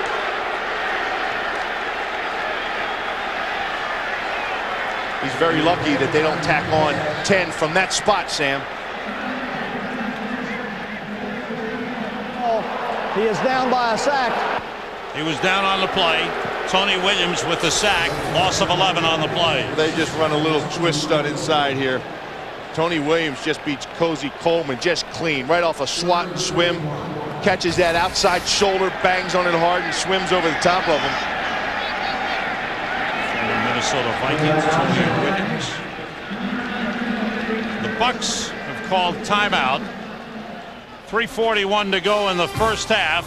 Bucs have a 14-7 lead. Tight end position in this type of offense is very, very critical to have the success.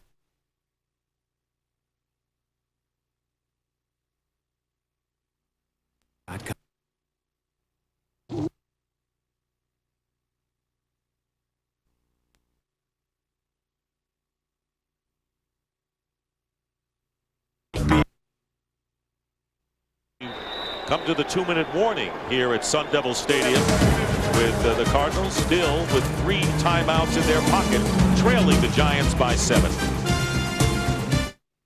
Fox NFL Sundays. Guys is athletically better. I play today and wet sweat with a sweater.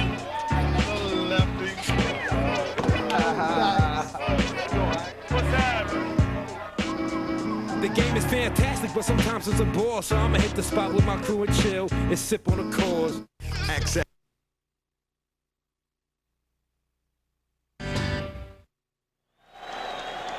Welcome back. Early in the second quarter, Sebastian Janikowski, another. Tom Tupa with the punt. And Dwight Smith is down to catch it at the 3-yard line. Good play. Good punt by Tupa. And a good play by Dwight Smith to get down the field. It's a 34-yard punt. And it sets the Bengals down to their own 3-yard line. The only thing that's gone well for the Bengals today is a couple of takeaways. A fumble by Michael Pittman. Artrell Hawkins picked it up. The interception by Brian Simmons, leading to the Bengals' only score. Head coach Dick LeBeau trying to find a way to get his team going.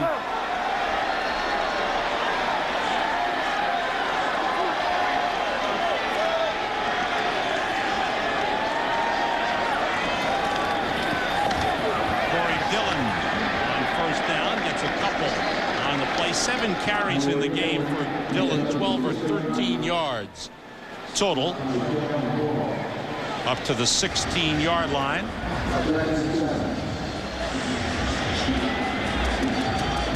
Time of possession has been lopsided for Tampa Bay. Dillon and Neal in the backfield. Schobel, the tight end, in motion. And a good stop inside, just a short pickup. Not much running room for Corey Dillon. Not much of anything for them actually today, Sam, on offense. A little bit here and there, but you know, they're running the same thing. I think they're just changing the quarterbacks. I played the Tampa Bay Buccaneers. I run straight downhill at them. Lorenzo Neal is one of the best, most powerful fullbacks in the NFL when it comes to blowing people up with the line of scrimmage. Levi Jones, in first-round draft choice, has played tight end for you. You go big personnel. You go 2 tight ends, one with Levi Jones. You got eye back. You run downhill at him with Lorenzo Neal and Corey Dillon, then play action off him. On third down, Smith gets rid of it under pressure, and he threw it wide. Simeon Rice and Warren Sapp providing pressure, and it's 3 and out again for the Bengals. Corey Dillon saying something to Achilles Smith before as they head off. I think part of it in talking to Bob Radkowski, the offensive coordinator, yesterday, was saying they didn't want to change too much for the rest of the guys on the offense. Williams on the return into Bengals territory. That's a block in the back. And the ball, he steps out of bounds at the 42, but there's a flag on the play.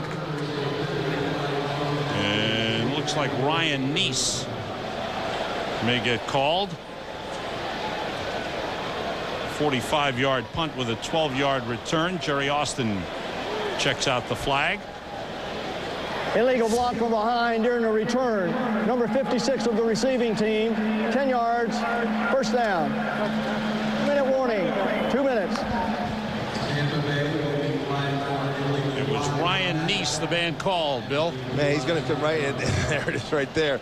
And, you know, when you're running around out there full speed and you're flying around and you're supposed to block your man, you got to watch out when you can see his name across his back of his jersey. Let me get to the table. Big Sam says, as tough as his dad was, he said, my mom was really the athlete in the family. Marilyn, she was a college basketball player at Prairie View A&M. They're measuring here to see whether they picked up a first down. I'll tell you one thing. I'd like to know what their dining room furniture was made out of, because that had to be made out of railroad ties to stand up to the two Sams going at it to find out who gets to the table. And then when you get there, she fly swats the bread right out of your hands. Mom didn't even let you put it in the soup. That's a great story. 3rd and inches. And here's where Adams' talent of stuffing the run comes to play as they look for George to try it tackle to tackle. Kinney and Wycheck double tight end.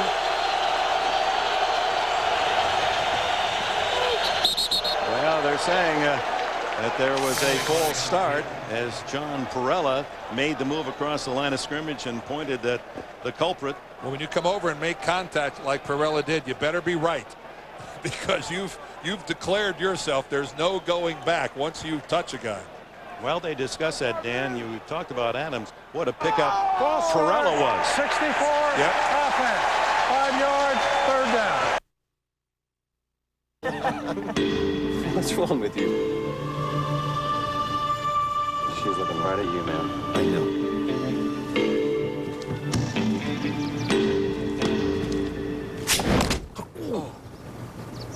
Killian's Irish Red. One look says a lot. Rod Marinelli, assistant head coach, defensive line coach. Boy, does this guy do a great job with his defensive line. Now, you know, you can sit there and say, well, heck, you know, he's got a bunch of first-round draft choices. Yeah, he does, but there's been a lot of other teams that had a lot of first-round draft choices. What he gets out of them and the things that he preaches, the techniques over and over and over again, every single day, really makes this unit what it is. Bengals start the Bucs start from their 38. Short tosses to Mike Allstott. He's brought down up the 44-yard line. Raynard Wilson made the stop on Mike Allstott. 7 different receivers have caught passes from Brad Johnson today. 8 last Monday night against St. Louis, and 12 different receivers all season long. As the Bucs like to spread it around. Johnson being rushed. Safety blitz coming from Corey Hall, and Johnson got rid of it a little early. You know, Sam, you talked about all the Buccaneers and catching the ball and all season long, all different people. As you watch the blitz, here comes 26. He's going to come from the right outside here. Nobody gets picked up. The offensive line goes down. The back stays in and picks up Takeo Spikes on the outside, and that thing opens up. Corey Hall springs free. 3rd and 4.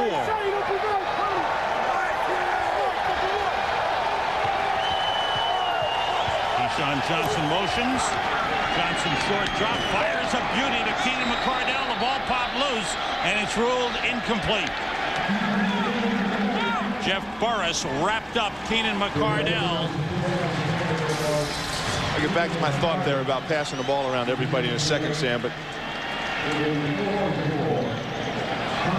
can see that when he went down to the ground, that ball came down and hit the ground, that it popped out.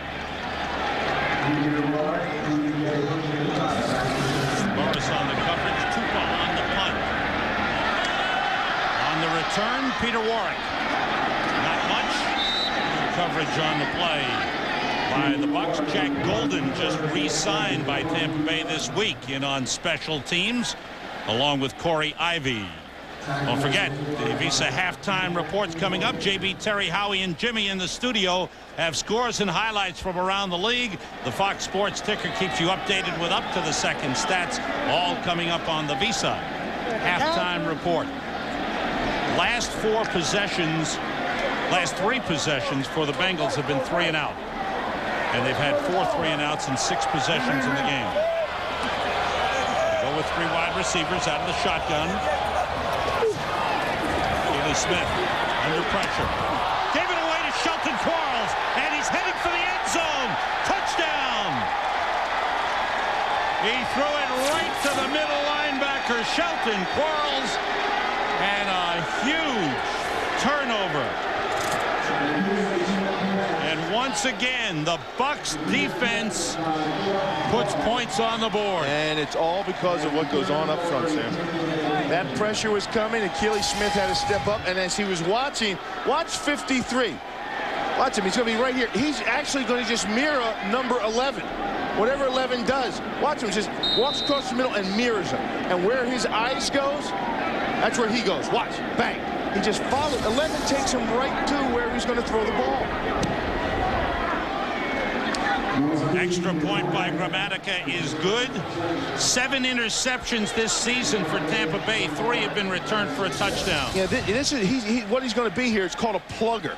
And this defense allows the plugger to actually just float around here in the middle and follow the quarterback. You know why they're able to have a plugger? They have a plugger, a guy in the middle that can roam free like that, because they can get there with 4 down linemen. Sometimes they use the safety, sometimes it's the middle linebacker, but they just sit there in the middle, and if somebody comes on a crossing pattern, they bone them. Otherwise, they just drift and wait for it. If it's run, I go to the run. If it's a pass, I just follow the quarterback's eyes. That time, number 11, Achilles Smith, took the plugger, Quarles, right to where he was throwing the ball. Second career touchdown for Shelton Quarles, a guy who's had a tough route to the NFL. He started with Miami. They cut him. Things didn't go well. Went up to Canada for a couple of years in the Canadian Football League. Came back as a special teamer with Tampa Bay, and now he's become a pretty good middle linebacker. Some of the things he's learned about playing in the NFL all came from playing special teams. You know, just the speed in which you had to operate, the craziness, the hectic life that comes with a special teamer, that really transferred over to linebacker. Well, the Bucs defense has done it again. Gramatica, the kickoff is short, coming down to Brandon Bennett is the 20, and he is taken down. Good coverage by Rondé Barber on special teams. What doesn't he do? So the Pro Bowler plays kickoff coverage. Final seconds of the first half. Well, you can wake up to Fox and Friends on the Fox News Channel. Wake up to a world of difference. Is the Senate close to a resolution when it comes to dealing with Iraq? Or will open issues force more debate and disagreement? Watch Fox and Friends on the Fox News Channel. Check your local listing. 48 seconds to go, first half. Achilles Smith works out of the shotgun. Corey Dillon, as he got the ball, he was tackled by Derek Brooks. And this Bengals offense has been out of sync since the start of the season, and they haven't been able to get anything going. And Dick LeBeau is just got to be beside himself trying to figure out what's going on. Smith rolling and being chased, and wanted to stay in bounds, then throws it away as he was going out of bounds, chased by Shartrick Darby and Greg Spires. Shartrick Darby, another young defensive lineman in the rotation. Rod Marinelli, he finds those guys. Ellis Wims, you know, Greg Spires. Where were these guys? What were they doing? And they become viable parts of the defense as the rotation comes through with defensive line. Rod Marinelli, you know what he stresses? He stresses simplifying things. and getting upfield into your gap. Now you say, well, that sounds very simple, but there's a discipline that comes with that in maintaining that gap control. On third down, the screen pass to Brandon Bennett. Picked up a couple of blocks, gets across the 30-yard line. He's short of a first down. How about Tampa Bay called timeout here? Tampa called timeout. 9 seconds remaining in the first half. You know what? They want a chance here for a punt return. Well, you know what? And part of this is also Jon Gruden trying to keep his guys up and into this game, not letting down at all. It started slowly for the Bucs. They fell behind 7-0. But the second quarter, led by the strong defensive play, and then the offense came alive as well. Junior quarterback, Tampa, Florida. Jon Gruden. Jon Gruden. Does he look like a quarterback to you? University of Dayton? Jon Gruden.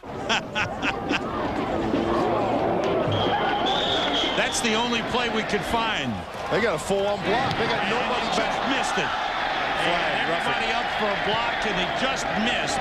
Flag on the play. Yeah, they got roughing here. Nick Harris just got it away. So the Bucs went for the all-out block as we've reached. Well, Jerry Austin. I think this was a defensive play. Personal foul, roughing the kicker. Number 80 of the defense. Penalty is declined. That's the end of the half.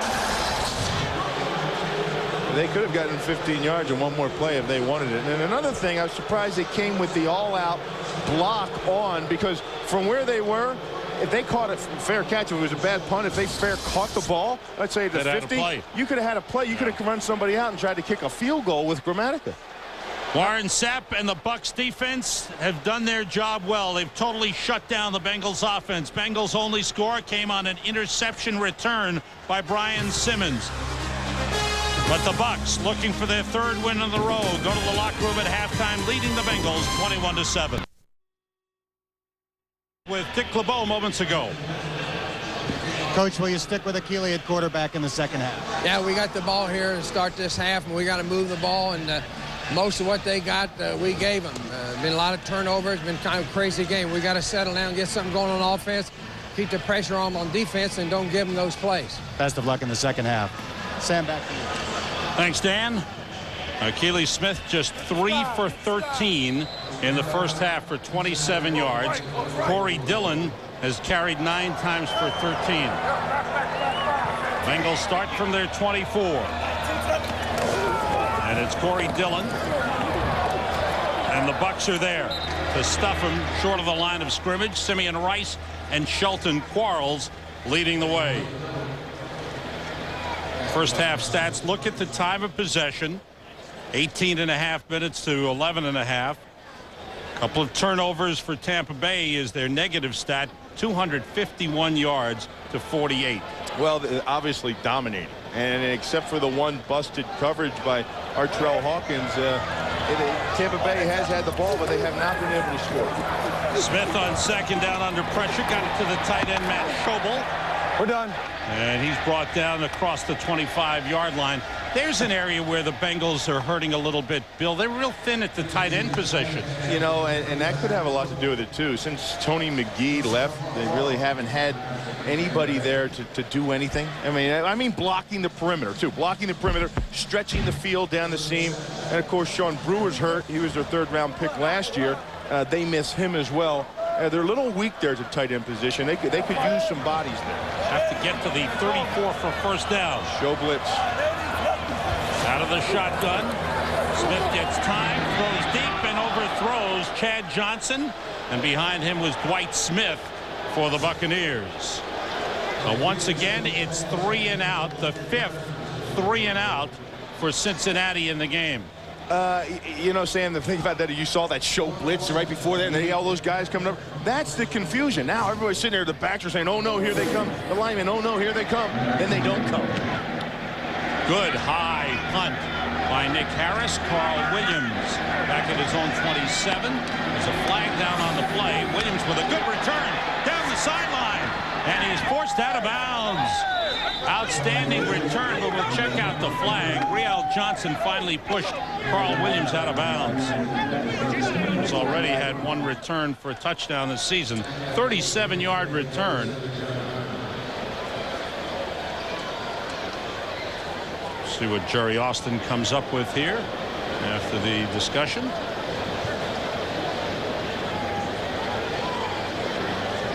A lengthy discussion.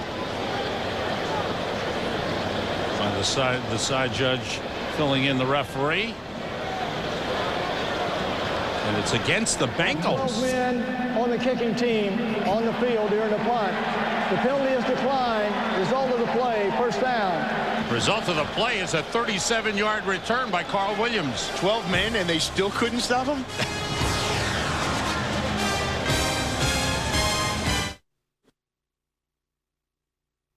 Highlights coming up on our Nextel halftime report. We need a fat guy on that set, though.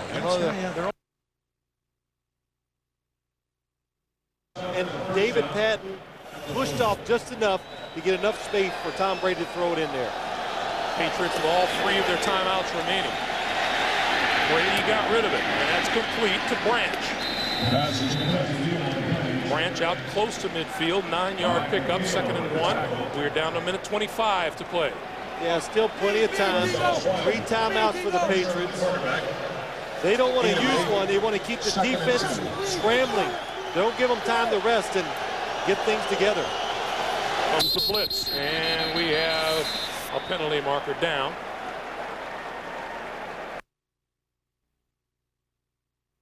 Well, this is an interesting play from the start. Watch Tiki Barber right there on Ronald McKinnon. Just gives him a little shoulder and lets him go. Now, this is not a called screen. There's nobody there.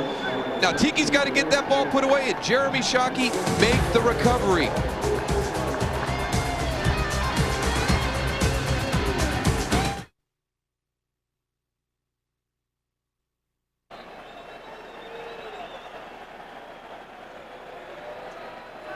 San Diego's defense has been put to the test as expected.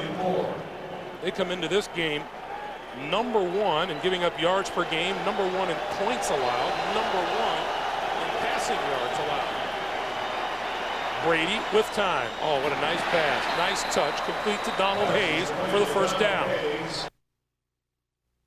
Yeah, I don't think call of 12 men on the field. I don't think they had 12 out there. I think they only had 11 guys out there. Well, let's take a look up close here. Well, let's count them up. 1, 2, 3, 4, 5, 6, 7, 8, 9. Okay. The punter is 10. Well, let's go back and take a look at it. See, yeah, there's 10 and there's 11. That's 11. Head linesman. You know what happened? That's Al Roberts, the special teams coach for Cincinnati, on it. I think what they got confused by is normally you have like your personal protector back there. Well, they just changed up the front look a little bit. They only had 4 guys up front, and they had 3 personal protectors. The bad news is that the poor coverage by the Bengals on special teams allowed Williams with the big punt return of 37 yards. Michael Pittman, big hole on first down. What a head of steam. What a head of steam. You see, when he's coming downhill and there's no stopping when you get to the line of scrimmage, you have to create speed bumps in the line of scrimmage. You don't want any back to come downhill with that kind of speed. I mean, here's a seal that's going to be over here. Christie's going to pull outside again, but there's no close right across here. See, there's a seal right there on Tony Williams. And if there's no bodies in the way, that's a direct shot downhill at full speed. That's tough to handle. Keyshawn Johnson in motion, the toss to Pittman, and he's pulled down for a loss. Outstanding play by Canute Curtis, the linebacker. So back they go to the 38. Good defensive play there. Yeah, Canute Curtis, 98. He jumps outside. Now, Keyshawn Johnson comes down inside there to block the perimeter, but there was a lot of flow out of the Bengals defense, and Keyshawn didn't get his helmet on anybody. Canute was free. Have to get to the 27 for first down. Blitz coming. Johnson gets time. Throws for McCartney. at the 22. Keenan McCardell with his first 100-yard game of the season. A nice catch. You've got to get there. This is a zone blitz, and what's going to happen? They're going to come with the linebacker. They're going to drop the defensive end, and they're going to have a lot of time. When you have that much time, that plays into the favor of an offense. If you come with blitz or you come with pressure, if an offense has that much time, a receiver will get open and a quarterback will find him. Pickup of 16 and a first down. See the numbers on Keenan McCardell, his 21st career 100-yard game. Pittman straight ahead, no gain. Brad Johnson, in the game against the Rams Monday night, completed nearly 72% of his passes. Today, he's completing at 69%. You know, sometimes you can take a look at Brad Johnson and know. You see, well, you can't see here, but he's really low under center. We got the eye backs behind him, but watch how low he gets. See how low he is right here? Now, to me, that tips off run. He's down low because the offensive line in the center's down low. When it's a pass, I want you to watch. He looks a little higher to me. Tip off there. He's pretty low there. Rolling time. He's hit as he throws. It's caught by Dilger, and he fights his way into the end zone. Touchdown. Once again, Brad Johnson completing a pass as he was hit, and what a play by the tight end Dilger to bust a couple of tackles and make it to the end zone. A 22-yard touchdown. Dick LeBeau, you saw the frustration on his face. Bad tackling by the Bengals on that one. Bad tackling, play action. They faked the run. The line block run first, and then he popped out of it after the fake handoff and came over top, and there was the tight end uncovered. Third touchdown. Grammaticus extra point is good. And the Tampa Bay Buccaneers have taken control of this one. Ken Dilger, the tight end, took that hit and another one and got into the end zone.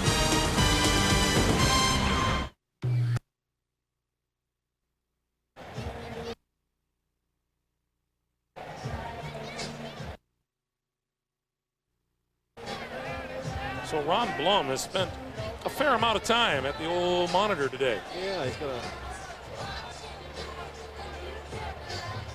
Boy, another big play though, Greg. Of course, anytime, hey, boy, in the NFL, it's so many close plays. Games are.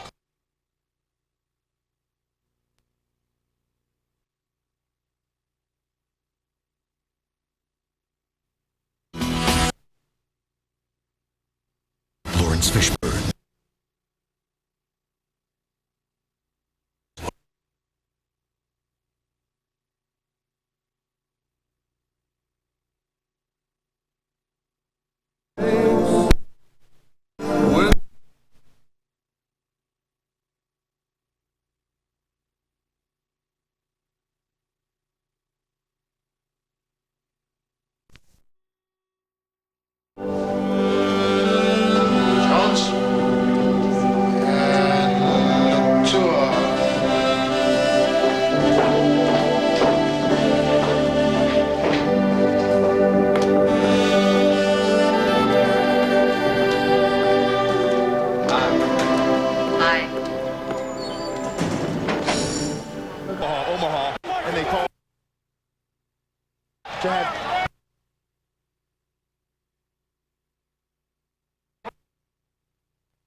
Bengals. Keith Jackson and Mark.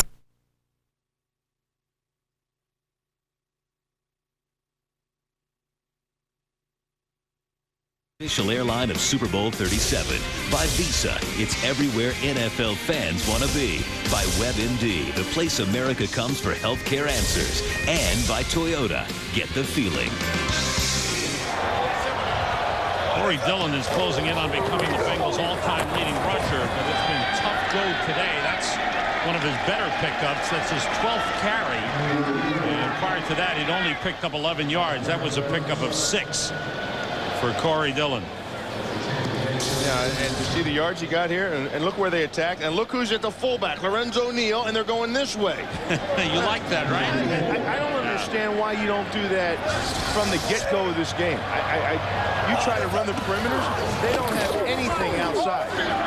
Time the fullback carried, and Booger McFarland made the stop. Yeah, but it's a 3-yard gain. A 3-yard gain, you win. When they've tried to run the ball outside, look at the numbers they've got outside. They've tried 3 times to the right, they've gotten 1 yard. They tried 1 time to the left, they got 2 yards. Not that their running game is very good. Well, heck, they've only done what? They've run 11, 15 times. Yeah. 15 times. That's not near enough when you got a running back like Corey Dillon. And Achilles Smith didn't like what he saw, steps back, calls timeout. There's a 3rd and 2, and he'll go to the sideline to talk things over with the coaches. The Bengals trying to get some points on the board.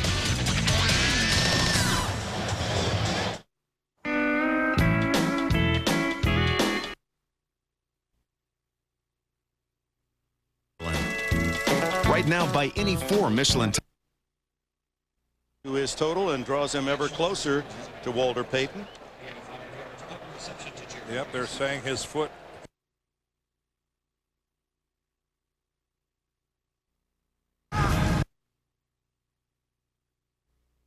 Healthcare answers, and by Toyota. Get the feeling. Back here at Sun Devil Stadium, Dick Stockton, Darryl Johnston, and Ron Pitts with you on a hot but dry. That's good news when it's 100 degrees on the field. At least it's dry, they say, as you bake. And following the timeout, maybe baked Alaska over there in the stands. It's 3rd down and 3.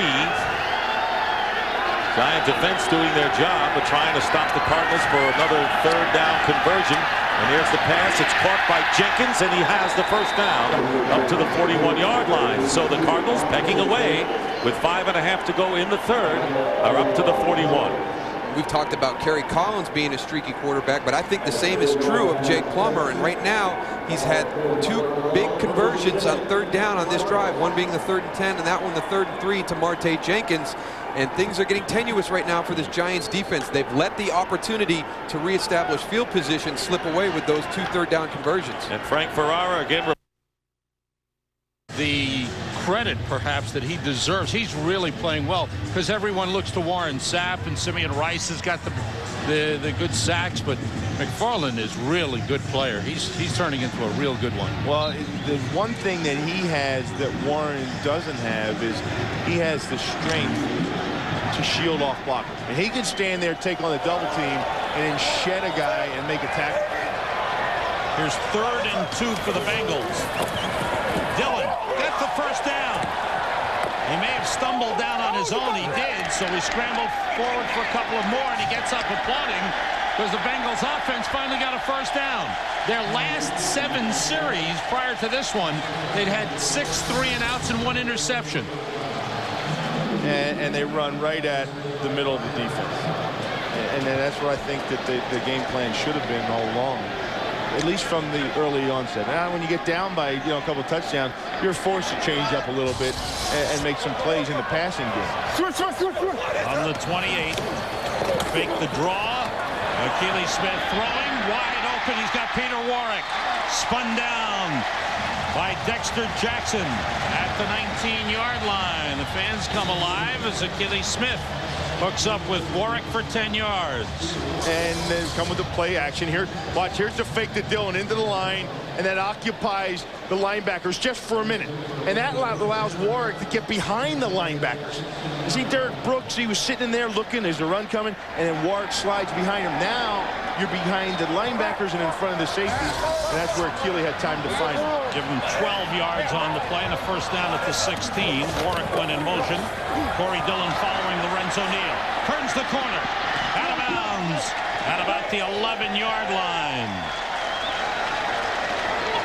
Dexter Jackson chased him out. No, just take this sequence here, Sam, of the last 4 or 5 plays. Now, you understand what happens? You see, you're saying, oh, look, things are happening now. Well, things are happening now because Corey Dillon got going, because you ran downhill with these guys, and it occupies a lot of things. Then off of that, you come with the play action. Then you have a fake reverse. these things all transcend off Corey Dillon running downhill. First time today the Bengals offense has been in the red zone inside the 20-yard line. Off the play fake, Smith, nobody open, throws it away. Nobody open at all. Wide side of the field. Here's a wide side of the field. They're going to fake a run to Corey Dillon to the wide side of the field. I want you to watch these guys right here. Watch this guy and this guy. Watch when Dillon starts out this way. Well, look at that. Oh, hey, look at that. Look what happened. They're honoring Corey Dillon. Imagine that, Sam. No, imagine that. They're saying, wow, Corey Dillon can beat us. We better get a jump on the ball. And then you run a play action or you run a bootleg out the back. That's real difficult stuff, isn't it? 3rd and 5 for the Bengals at the 11-yard line. Empty backfield. Blitz coming. Brooks has got him. And that's what happens. No, that's what happens when you go empty backfield. Yeah. And especially with a relatively inexperienced quarterback. Right. Absolutely. When you see Brooks cheating to the line of scrimmage and you've got no help, now you know you got to get out of there now. You've got to get out of there now, or that ball's got to get out of there now. Second sack of the game for the Bucs. First of the season for the perennial Pro Bowler, Derek Brooks. Came off the hamstring pull and was fine this week. Bengals going for it on 4th down. They have to get to the 6-yard line. Dillon and Bennett in the backfield. They stayed in the huddle too long, Sam. That's 5 yards. It's still 4th down. And they move him back to the 24. They're going to kick a field goal. Neil Rackers will come on as Dick LeBeau talk things over with John Kitna, the backup quarterback. Rackers is 3 for 3 this season. Was perfect in preseason as he held on to his job. Pressured by draft pick Travis Dorsch. This is a 41-yard attempt out of the hold of Nick Harris. And it's whistled down. Sam, delay of the game. They did it again. Yeah. Delay of game. Offense. 5 yards. What's going on here? Sam, as Darnay Scott. They were just at the 11-yard line, and now they're backed up to the 30-yard line. As Darnay Scott and Pickens told me a few years back, it's the Bengal way. Oh, boy. 46-yard attempt. Brad St. Louis, the snapper. The hold is good. The kick is short. Never got going at all. Oh. And the Bengals just played their way out of points. They were at the 11-yard line, took a sack, and took 2 delay of game penalties. Well, I can take you back to the first quarter, and the intentional grounding by Achilles Smith cost him 3 points. The slip outside by number 84, that cost him 3 points as well. And then this getting backed up on 2 delay of games has almost killed him. Rackers never got into that at all. That poor defense. Never had a chance. That poor defense. I'm telling you, I really feel bad for them. And the Bucs empty the backfield. And the pass batted down, intercepted. Oliver Gibson with the interception off the tip pass. Justin Smith and the Bengals get it back. Justin Smith got upfield, Sam. He stays outside uncontained, and he gets upfield quick. And just as Brad Johnson starts to throw it, here he is right here. He's going to get up and gets his hands up. He stays out wide. First career interception for Oliver Gibson. There's the tip. Alert play by Gibson. And the 3rd turnover of the game by the Bengals, who had none coming in. Cornell Green, the young offensive tackle there, tried to cut the defensive end, what you're supposed to do on that smoke route. He didn't get him cut. Warwick in motion, the toss to Dillon. Lorenzo Neal leads him. Good effort by Dillon as he lunges forward to the 22-yard line. And that's the best run of the day they've had outside. They get some perimeter blocking, actually, and then they get the push to the outside. They get some push on this way. Watch this. Willie Anderson comes outside. He starts leading away. There's the big push, and then you get a seal here by Lorenzo Neal, and then you have a little bit of room. That's their best run outside today. Nicholas Lucci, an H-back and part-time fullback, is out to the right side. Also have Schobel at tight end.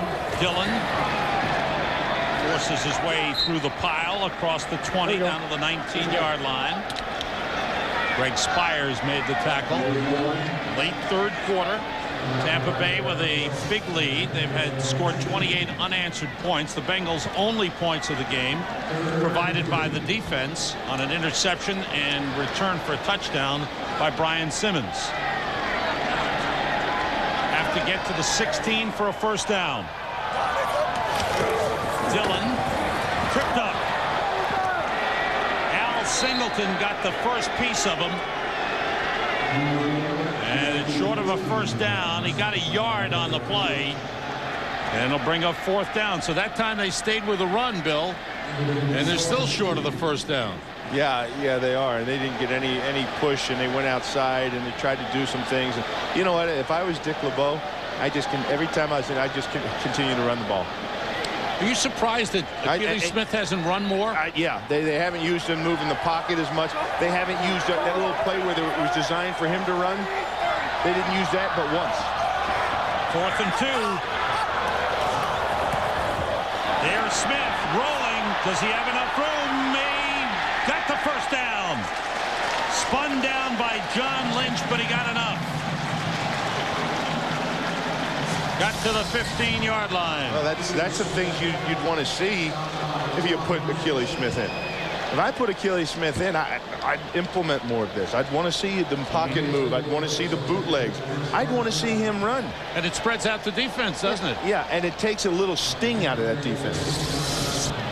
First down, Bengals at the 15-yard line. Neal and Bennett in the backfield.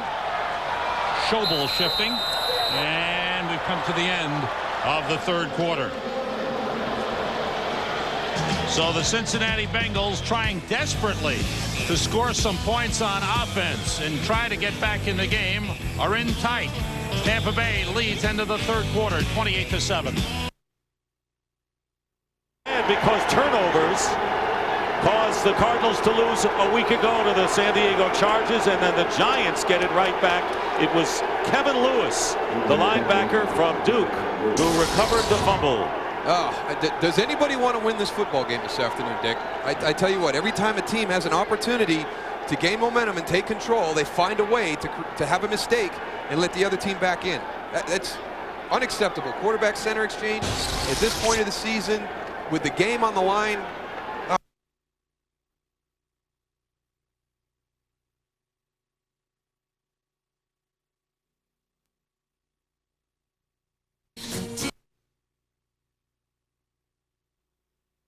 Offense on the field on the 31-yard line. And here is Kerry Collins. Pump fake, trying to get out of danger, and his pass incomplete to Shockey, and as a flag is down, back behind the line of scrimmage. And it appears to be against the Giants, who have been riddled with penalties, especially in the second half.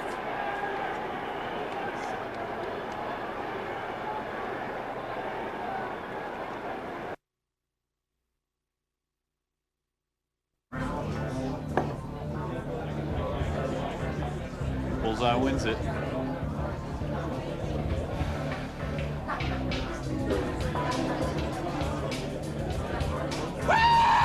Oh, that's what I'm talking about!